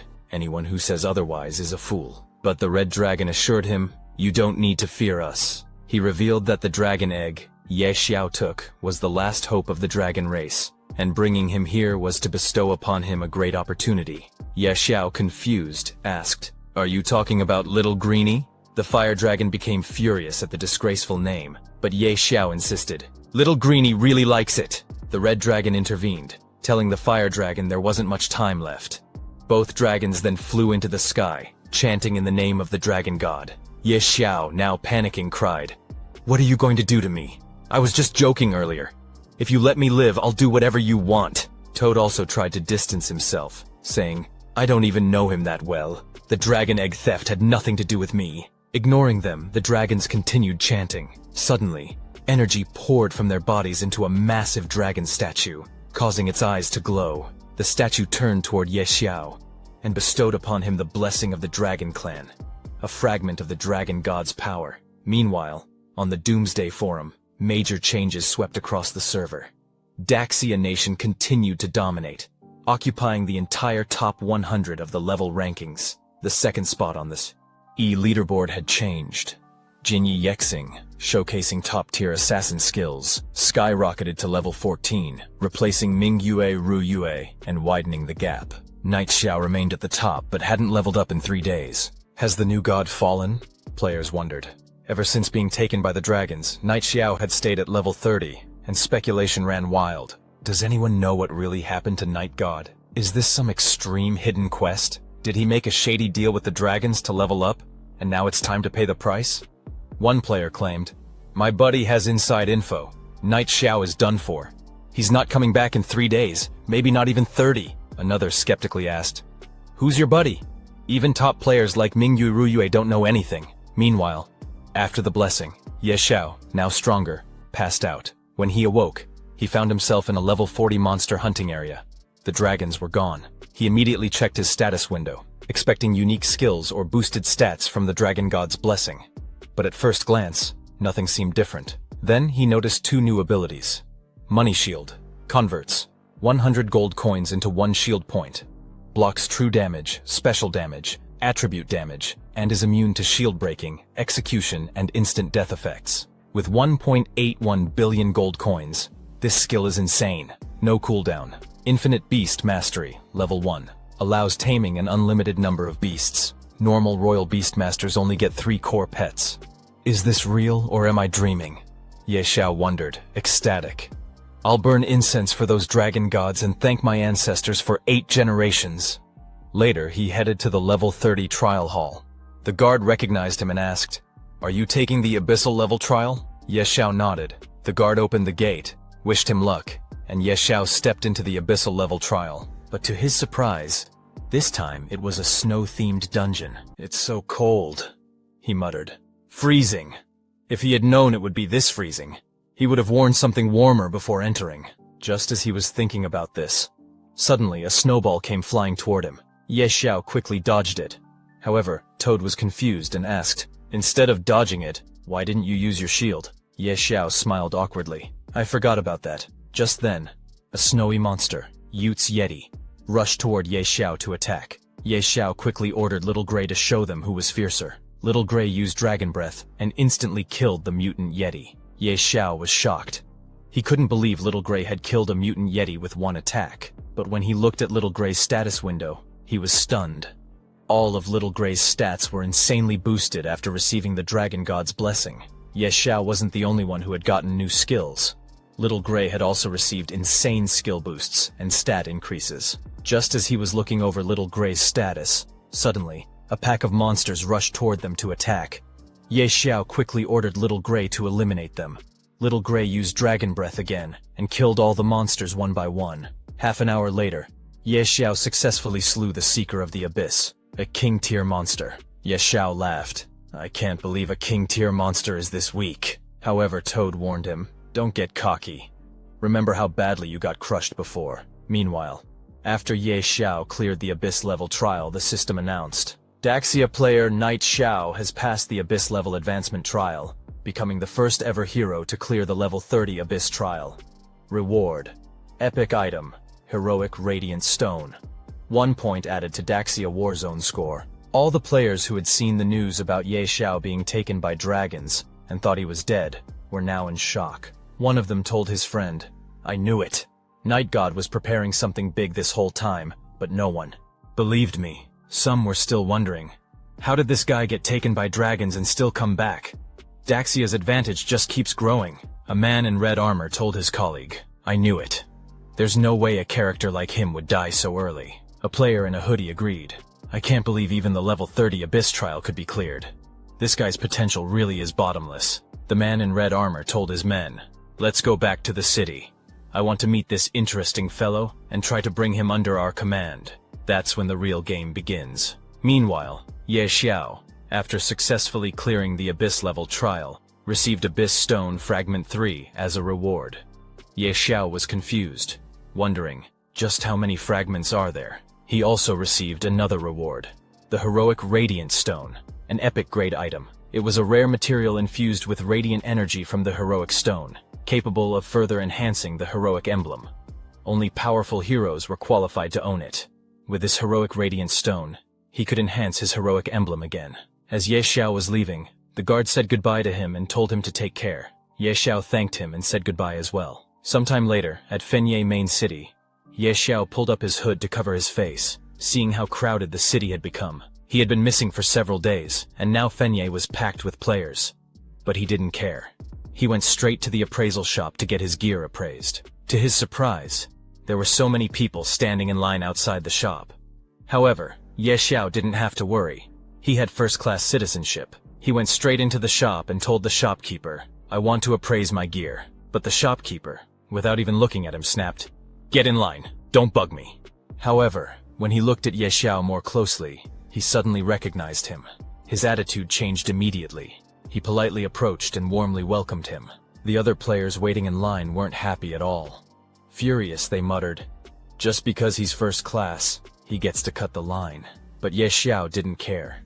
He took out his heroic emblem and asked the shopkeeper, "Help me enhance this first." The shopkeeper was shocked to see the heroic emblem. Without wasting any time, he started working on it carefully. "This thing's so valuable, I don't want to mess it up," he thought. Meanwhile, other players outside the shop were watching and wondering, "What kind of good item is that? Doesn't look like much, just a shabby emblem." But as the shopkeeper began enhancing the heroic emblem, the ice-cold air inside the shop started glowing from its radiance.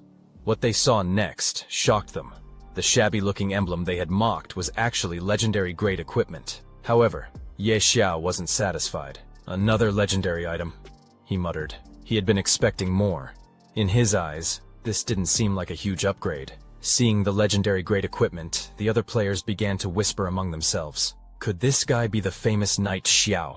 The one who passed the Abyss-level trial? They rushed toward Ye Xiao, asking him to add them as friends. Some begged him to sell the legendary grade equipment, while others even introduced their sisters, hoping to team up with him. But the shopkeeper shouted, "Everyone, calm down! Don't disrupt the store's business!" Ye Xiao, wanting to stay low-key, quickly gathered his items and asked the shopkeeper, "Help me appraise these other items too." The shopkeeper smiled and said, "Don't worry, I won't disappoint you." The other players, however, were shocked to see so many dark gold gear pieces among Ye Xiao's items. They told him, "You probably won't use all that gear. Why not sell a few pieces?" Some even bragged about their family backgrounds and offered him large sums of money, hoping to buy some of his equipment. Immediately, a guy uploaded a post on the player's portal, saying that the great Ye Xiao had appeared in Fanye City, and that everything he had identified was dark gold ranked gear. He urged everyone to come and worship the Grandmaster. Seeing that message, a girl asked on the portal if the info was reliable, since last time they also claimed Ye Xiao had shown up. But when she got there, it was a fake, and she almost had a stroke from rage. The first guy immediately replied that this information was more real than pure gold. He uploaded some photos and told her to look. These were taken at the site, with the coordinates pointing to an appraisal shop east of the city. Seeing this, the girl immediately returned to the city. Not just her. Hundreds of people rushed back and went to the appraisal shop in excitement, asking, "Where is the great Knight Xiao?" One guy declared that today, he must ask Xiao to take him as his disciple.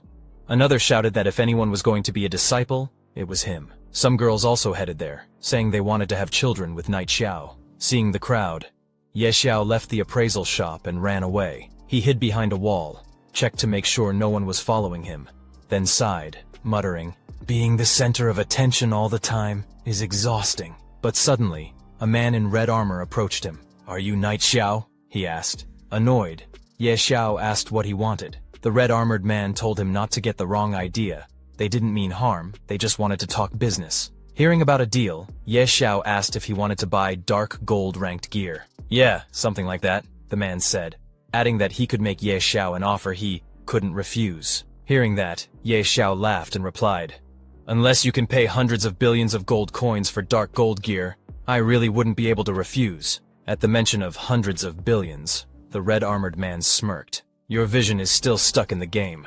"I see." Ye Xiao was surprised. This guy showed off even more than he did. But this man hadn't existed in Ye Xiao's previous life. The assassin standing behind the red-armored man, however, sounded familiar. He was one of the top assassins in Ye Xiao's past life, someone who never joined any faction and always acted alone. Ye Xiao then asked, "What are you trying to say?" The red-armored man explained that after seeing Ye Xiao dominate the rankings, he believed he had great potential and would achieve big things in the future. "But it seems you haven't realized the huge benefits your in-game abilities could bring to real life," he added. Ye Xiao crossed his arms. "Keep talking. I want to see how far this act goes." The man continued, "I don't like selling dreams. Money, status, women, whatever you want.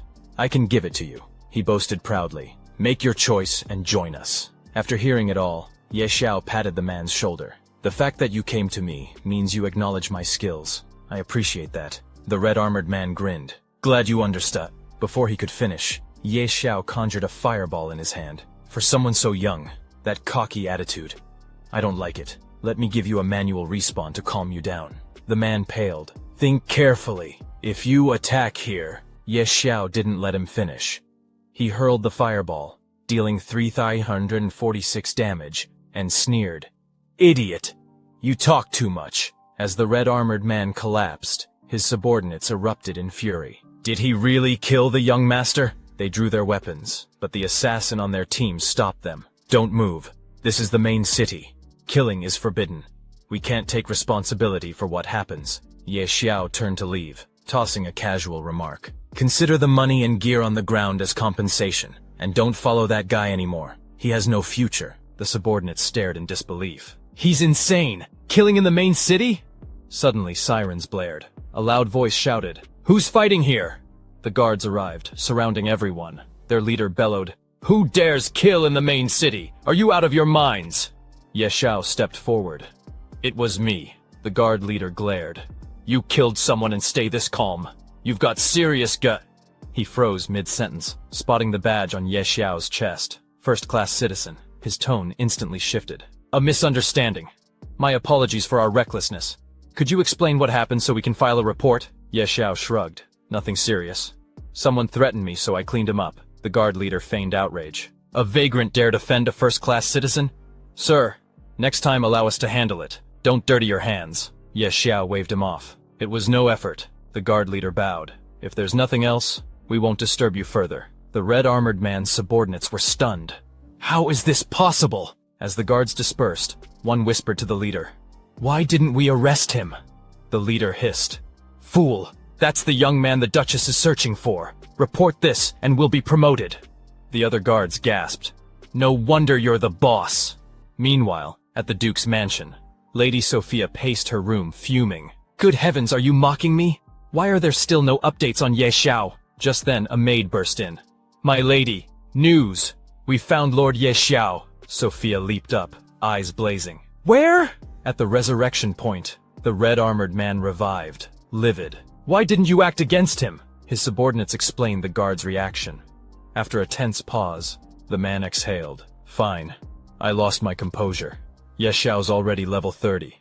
It's normal we're no match, but soon he'll regret challenging me. He turned to the assassin. Use your stealth. Retrieve my gear. Yes, young master. Suddenly, a voice echoed behind them. I didn't take your gear, but from the look of it, you won't need it anymore. Ye Xiao stood there, smirking. The team whirled around, shocked. The red-armored guy immediately asked Ye Xiao, This is the respawn zone. What do you think you're doing? Surveillance here is even tighter than in the main city. But Ye Xiao didn't listen to a word he said. He raised his staff and cast a spell, telling the red-armored guy, If you don't remove the root, the grass will grow back with the spring breeze. Saying that, he shot a fireball at the red-armored guy, burning him to death again. Seeing this, the red-armored guy's subordinates immediately drew their swords to attack. But Ye Xiao warned them, Don't move, or red armor won't be the only one to die. Whether I kill one or many makes no difference to me. I don't care. Then, after a few seconds, the red-armored guy was resurrected again right in the respawn area. Now, he was scared. He asked Ye Xiao, What's the meaning of this? And warned him not to take things too far, because if anything happened to him, not only he, but all his family and friends would pay the price. Hearing that, Ye Xiao told the red-armored guy, You're about to die, yet you still boast. He shot another fireball at him, declaring that his threats meant nothing. As the red-armored guy died, many people began gathering around the respawn area. They were shocked to see the great Ye Xiao killing someone at the respawn point. One guy asked, Why is he killing in the respawn zone? Is he crazy? On the other hand, after dying for the third time, the red-armored guy didn't resurrect. His subordinates panicked when they saw that their young master didn't respawn and was forced to log out. Just as the red-armored guy died, a bald man appeared with some guards. That bald man was the black-robed judge, and he angrily demanded, Who dares to kill here? When the assassin from the red-armored guy's team saw the black-robed judge, he told Ye Xiao, Even if you are strong, you won't escape the judgment of the black-robed judge. Now you're really in trouble. Even Ye Xiao felt nervous seeing that they had alerted the black-robed judge. He knew that, at his current level, facing the judge head-on would be a huge loss. He immediately calmed down and admitted, "I was the one who did the killing. I'll go with you." Seeing how reasonable Ye Xiao was, the black-robed judge ordered his men to take him away.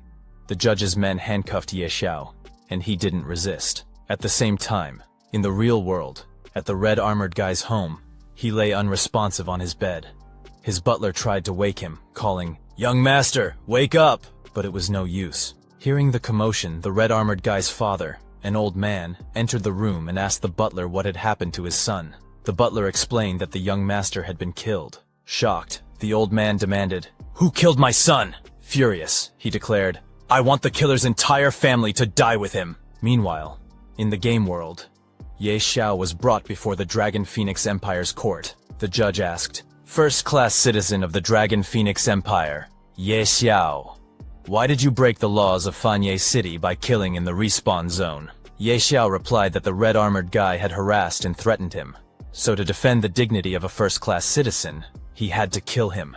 Hearing Ye Xiao admit that he had blocked the respawn point and killed the man 5 times in a row, the spectators in the court began murmuring, "That's too much. He didn't even give him a chance," one person said. Another added, "It's terrifying. Not even the respawn point is safe now. If you offend Knight Ye Xiao, you could lose your life in this game.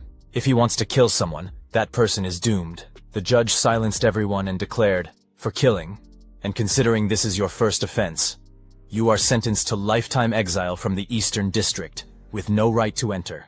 Ye Xiao tried to explain himself, but suddenly a voice interrupted. Ye Xiao only killed a vagrant who dared to offend his dignity. Both emotionally and legally, it was justified. Everyone turned in surprise. It was Duchess Lady Sophia. She asked the judge, "Isn't this punishment a bit unfair?" Nervous, the judge bowed. "Respected lady, Judge Otter greets you." Lady Sophia dismissed the formality, then pointed at Ye Xiao. "He is my friend, and I won't tolerate him being treated unfairly. What do you think, Judge Otter?" The judge immediately reversed his decision. "The lady is right. My sentence was rushed. According to Fanye City law, if a vagrant offends a first-class citizen, he must be executed." Sophia then asked, "In that case, why not remove the handcuffs from Mr. Ye Xiao?" The judge ordered the soldiers to release him at once. "If Ye Xiao is not guilty, and there's nothing else, may we leave?" she asked. "You may leave at any time," the judge replied. Lady Sophia turned to Ye Xiao. "All right, let's go," and they left together. Once outside, Ye Xiao thanked her. "You saved my skin again." Sophia laughed. "It was nothing. I'd heard you were captured by a dragon, so I sent people searching everywhere. I'm glad you're okay." Ye Xiao smiled. "I was captured by 2 dragons, but it turned out to be a blessing. I got many good things from them." Excited, Sophia grabbed his arm. "You must come home with me and tell me everything." Ye Xiao kissed her hand. "Of course, Sophia. It's been too long. I have much to share." Blushing, she asked, "Are you serious?" "Completely," he replied, then added, "Is Mr. Stir still at the mansion? I need to ask him about the second-class mission." Shocked, Sophia gasped, "Ye Xiao, you're already level 30? That's too fast." At the main hall of the Duke's mansion, Stir met him and expressed that it was no wonder someone who made 5 crystal balls appear would level up that fast. He felt inferior. Ye Xiao told him that he was too humble. Then, Stir expressed that he wanted to consult him about the second-class mission. Stir admitted that the second-class missions for hidden professions were not his field. Even if he traveled the entire continent, he still wouldn't find a clear answer. It was because the domain of the gods was far too mysterious. Lady Sophia asked what they should do. She inquired if it meant that he wouldn't be able to obtain his second-class mission. Stir told her there was nothing to worry about. He knew that to advance to a hidden class's second profession, one must gain the recognition of the gods. Xiao asked if it referred to the Lost Temple. Stir was impressed that he actually knew about it. He replied that he had heard of it before, but didn't know where it was. When it came to mysterious places in Apocalypse, the Lost Temple was among the top. Lady Sophia was enamored by how wise and knowledgeable he was. Stir told him that the Lost Temple appeared randomly, like a mirage. One second it was in front of him, and the next, it vanished without a trace. A system window appeared, notifying him that he had accepted the class change quest to search for the Lost Temple. Toad told him that it was such a mysterious place, making his advancement tough. Xiao realized that the matter of the second class needed to be planned carefully. Lady Sophia saw him off and told him that when he was done, he should go find her. He agreed. Toad asked where they would even look for the lost temple, commenting that it was like looking for a needle in a haystack. Xiao replied that they wouldn't search for it yet because something more important was coming. He knew that tomorrow would be the first strange invasion in Apocalypse. Toad asked about it. Xiao explained that the gate to another world would open, and countless strange creatures would rise from the abyss. By then, all beings in Windleaf Main City would be massacred, and every building in the city would be destroyed. Toad grew concerned and suggested that they run. He told Xiao that he couldn't protect all his property in the city. Xiao, however, had one person in mind to deal with those creatures. He opened a portal and called Dolores, who popped her head inside. Dolores wasn't pleased to see him because every time he looked for her, it was never anything good. She asked if he had found another unlucky dragon's nest. He told her to relax. There were no dragons this time. He explained that it was just in the main city, and that he wouldn't go anywhere else. She was suspicious. "What danger could it be in the main city?" she asked. "Do you want me to beat up a lord or something?" He told her it wasn't that serious. He just wanted her to guard his property in the West District for one day, starting at midnight. He offered the same pay. She found it suspicious that it was that simple. He tried to sweet-talk her, saying they had been friends for a long time now. Dolores reluctantly agreed. He told her not to be late. Toad sarcastically congratulated him for tricking someone again. Xiao played dumb, saying it wasn't a trick, and that it was for Dolores' own good too. He decided to use the remaining time to level up once more, and get fully ready for the strange invasion. Meanwhile, on the forum, people discussed how Xiao had killed a player 5 times in a row at the respawn point, causing real-life death. Since he wielded such terrifying power, many believed he could get away with anything. Some argued that it was trampling on human life, stating that Apocalypse shouldn't be a place where players did whatever they pleased. They suggested supporting identity verification in-game. Xie read this and assumed they were making noise just to expose his identity. He found it childish and decided to rest, knowing that night might be a long one. He lay on his bed. Many players began entering the game, confused because they hadn't slept yet, were already logged in. They grew alarmed at this forced entry. They couldn't log out either. One person muttered that as long as the monsters didn't enter the village, everything would be fine. Xiao praised Dolores for being punctual. She yawned as if still sleepy, replying that the city was quiet at that hour. It made her think he had called her just to chat. "Don't be impatient," he said.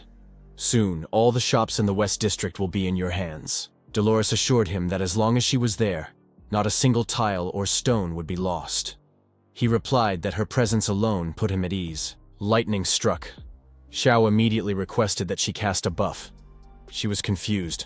What was happening? The sky ripped open, and several monsters emerged. It was the start of the strange invasion. Many of the monsters were winged. The guards announced the invasion, declaring the whole city under level 1 alert. No one was allowed to leave. Mages were called to the walls, while others evacuated the people. Chaos erupted as everyone ran. Dolores asked Xiao how he had predicted the strange invasion. She stated that the current level of the creatures didn't worry her, but there was a chance their levels would rise. "Believe in yourself," he replied. "You're a divine-level sorceress." Then, she saw it. A level 100 boss, Lord class. She realized she had fallen into his trap again. "Every time you look for me, it's never something easy," she whined. He reminded her that she had promised to protect every brick and tile of his West District. With a furious glare, she attacked the monster using 5 heavenly lightnings. The monster collapsed instantly. Xiao was impressed. She had taken out a Lord-class boss with just 1 strike. "Do you think I'm your puppet?" she snapped. Another large monster appeared. She noticed more and more were coming. Now, even flying elite bosses. "Stop staring and help out," she yelled.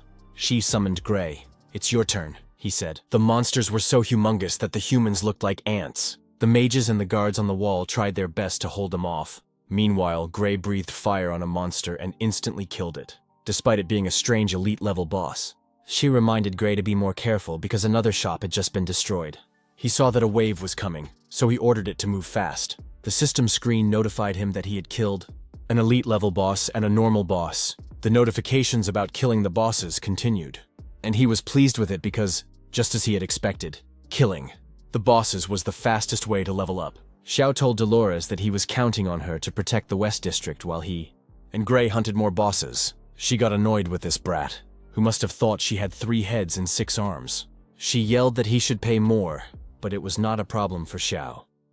While Gray attacked the monsters, Xiao inspected the loot. He saw that the monsters had even dropped an epic grade gear. He picked up the Devourer's ring and was pleased with it. Meanwhile, outside Windleaf City, a large bipedal reptile monster spat purple flames. The players scattered, trying to stay alive, while some were fueled by anger and determined to take those monsters down. The monster tried to claw a player, but the player defended himself with a shield. He told their boss Qingfang that he couldn't hold on any longer. Qingfang instructed them to look for a chance to escape since the bosses were too strong and they were no match for them. The tank urged them to go quickly, as he could only distract the monster for 5 seconds. He was pushed back and dropped his shield but kept telling them not to worry about him. A woman caught him when he fell and tried to wake him up. Qingfang felt that there was no hope. They all started to think they were going to die there. Unexpectedly, the monster was hit with a fireball on its back. Qingfang was impressed that it had been taken down with just a single strike. He saw the attacker. It was a baby dragon. Gray roared loudly. Once the monsters were stunned, he breathed fire on them. They were fascinated by how strong the baby dragon was. Storm felt like his prayers had been heard. Xiao informed Gray that there were more boss monsters on the side. Those players immediately recognized Xiao. Qingfang chased after him. Xiao asked what they needed. Qingfang thanked him for saving them and promised that if he ever needed something, they would do anything, even if their lives were at risk. Xiao told them not to worry about it since he was just passing through. Then, he informed them that the West District was relatively safer now, and that if they didn't want to keep hunting bosses, they could head there. When he left, they gossiped among themselves about how cool he was. Storm even said that if he were a woman, he'd want a kid with him. Qingfang told them to stop the chit-chat and pick up the gear and items because they would head to the West District. Gray attacked another monster, but Xiao told it that killing the normal monsters was just a waste of time. He encouraged it to go to the city gates, because that was where the real battlefield of the strange invasion was. The city was in flames. Qingfang's party arrived and confirmed what Xiao had said. It was relatively safer there. But they couldn't help but wonder why Xiao was patrolling outside the city. They speculated that he was doing so to level up. They saw him level up again. He was now at level 35. It was shocking for the other players, because he had been only level 31 the day before. It made them wonder how many bosses he had to kill to progress that fast. Then, they saw something like a flaming cannonball, which came from the direction of the main city gate. It was about to crash into the city. Xiao arrived at the main gates and couldn't help but think a massacre had happened there. A skeleton king appeared. It was a level 100 Lord-class boss, so he knew it would be tough on his own. The guard informed Lord Ador that the wall at the main gate had been completely destroyed, and the archers in the squad couldn't hold out. Plus, their healers were overwhelmed. Basically, they couldn't take it anymore. They asked if they should abandon the front lines and fall back to the rear, and Ador ordered them to prepare to retreat. Out of the blue, lightning struck. They felt hopeful when they saw a divine-level expert had stepped in, which boosted their morale to attack.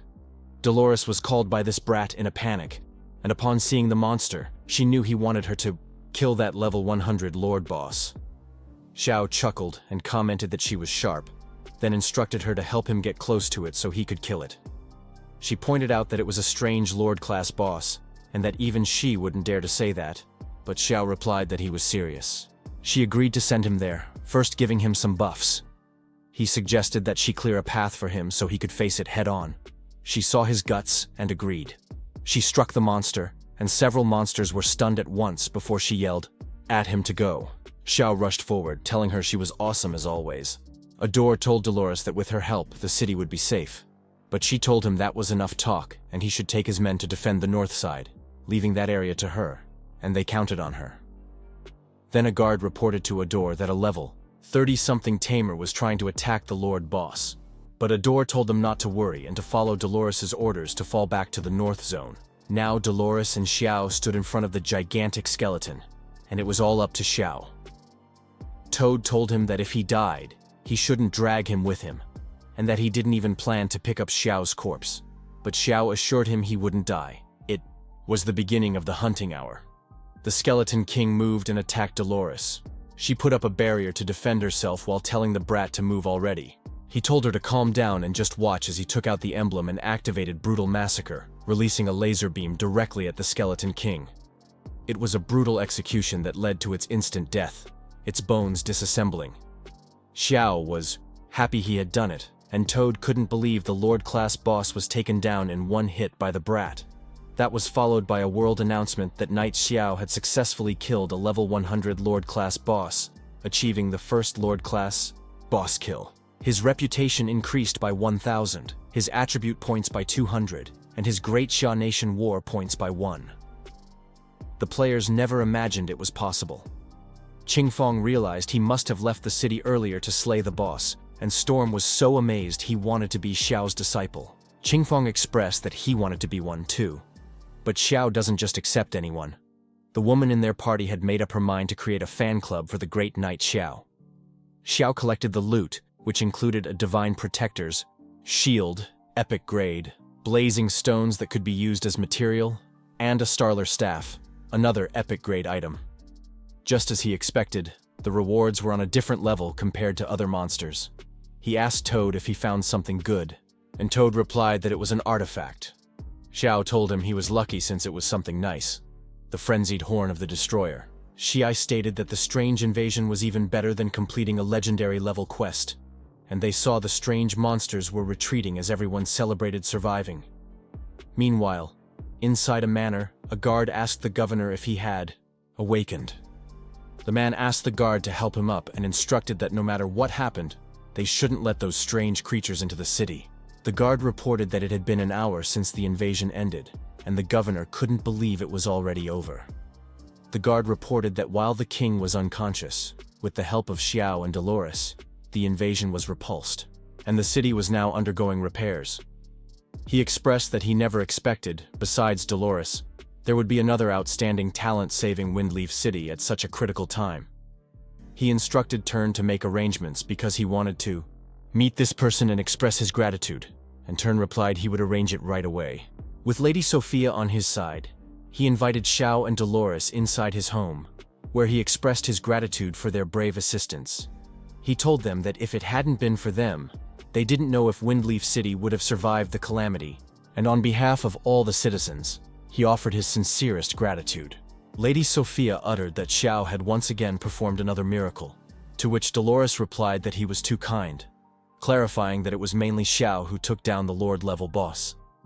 Consequently, Xiao gained +20 favorability with Aaron, the respect and recognition of the governor of Windleaf City, and obtained the title Friend of Windleaf. Sia replied that it wasn't a big deal, and then went straight to the point. Dolores excused herself as she needed to return to the Supreme Temple to handle some matters, and the governor told her to be careful. Lady Sophia then asked the governor if he needed something from her, and he replied that half of Windleaf was destroyed. The once prosperous East District was in ruins, and most of the intact buildings were in the West District. So he wanted to ask if she could spare some properties in the area. She replied that she couldn't make the decision because, at that moment, most of the properties in the West District were under Xiao's name. The governor, who didn't expect him to be the owner of the West District, asked him if he would consider transferring some of the properties. She replied that as long as he got a fair price, he had no problem, and Toad knew this brat was going to cash in. The governor asked for his price and stated he would immediately have the bank prepare gold coins for him. Since the governor was straightforward, Xiao also replied in the same way, expressing that he would just keep a few large shops at the corners and transfer the rest to him, which the governor thanked him for. Lady Sophia then expressed that there was something she needed support with, and he told her to tell him. She stated that the incident had been reported to the royal family, and Xiao's bravery had been witnessed by all citizens, so she decided to request that the royal family grant Xiao a noble title. Deep inside, Xiao thought it was good news, and Toad told him that he was really lucky. The governor replied that he supported that decision, and she asked Xiao what he thought of it. Deep inside, the governor was surprised that the Duchess had such an appreciation for the young man, and he speculated that something was between them. She kissed her hand and thanked her, also thanking the governor, who replied that it was what he deserved for saving the city, and admitted that he should be the one thanking him on behalf of Windleaf City. Concurrently, at Yanren's home, she was yelling at Hong to stop joking around. She was on her phone, worried, and yelling at him that if he kept it up, she was going to get angry as she begged him not to die while watching him on her phone lying on the ground and bleeding. She called him useless because she had given him the gear she bought with all her savings, and he still couldn't defeat one strange monster. She was lost on what to do now, and decided to look for Xiao, realizing that she was wrong to trust that stupid Hong and concluding that he was the one who led her astray. Otherwise, Xiao wouldn't be like that to her. Now she understands that Xiao is the one who best treated her in the world. So she decided to find him because she thought he deeply loves her, and that if she sincerely apologizes, she is certain that they can go back to how things were. She was determined that this time, no matter what he wants, she will give it to him. Certain that as long as she lowers her head, he'd forgive her. So she left her house at once to go find him. Back in the game, the players planned that as soon as they log in, they'll find a way to transfer to Windleaf City, thinking that other areas are dangerous and only Xiao can guarantee their safety. One person planned that too and suggested that they form a party together, believing that paying a high price for a city transfer scroll was worth it as the bidding for a house started. Xiao was confused as to why there were so many people suddenly coming to Windleaf City, and knowing it was late to go for challenges, he planned to forge his equipment first. The shopkeeper asked him what he needed, and he replied that he was there to forge and identify some equipment. The shopkeeper replied that it would be an honor to serve him, but unfortunately his shop was destroyed. So Xiao suggested that he come with him, and he will lend him a forge and identification device. Xiao invited him in, and when the shopkeeper asked what that place was, he replied that he would find out inside. He was surprised to see a top-tier forge, not expecting that there would be a luxurious forge in the West District, and there was even identification equipment too. He questioned who owned the shop, and Xiao replied that if he wants, he can be the owner. And as for the profit mode, it can be the same as he had before, revealing that it's his property and has been vacant for a while now, and the shopkeeper happens to be there. The shopkeeper was surprised, and replied that he's deeply honored, especially now that so many identifiers are unemployed in Windleaf City, and he was truly grateful that Xiao took him in. Xiao replied that there's no need to thank him and what matters is the work, suggesting they start identifying the equipment as he showed him the first item. The shopkeeper was confused that an artifact needs identification, explaining that even with the most advanced identification devices they have, he can't say that he'll be able to identify the artifact. Xiao urged him to still try, and since Xiao trusts him, he decided to give it his all. Just as he expected, the identification failed, and when Xiao asked if it was that difficult, he replied yes, since no one has ever successfully identified an artifact before, and apologized that he couldn't help. Xiao realized that it's complicated, and decided to move on to identifying the other 3 epic grade items, to which the shopkeeper replied that epic grade ones are not a problem. Xiao then went to the governor's place and saw that a guard blocked a man, requesting that he leave, since the governor was busy. But when Xiao asked if the governor was in, he was treated differently and was led inside.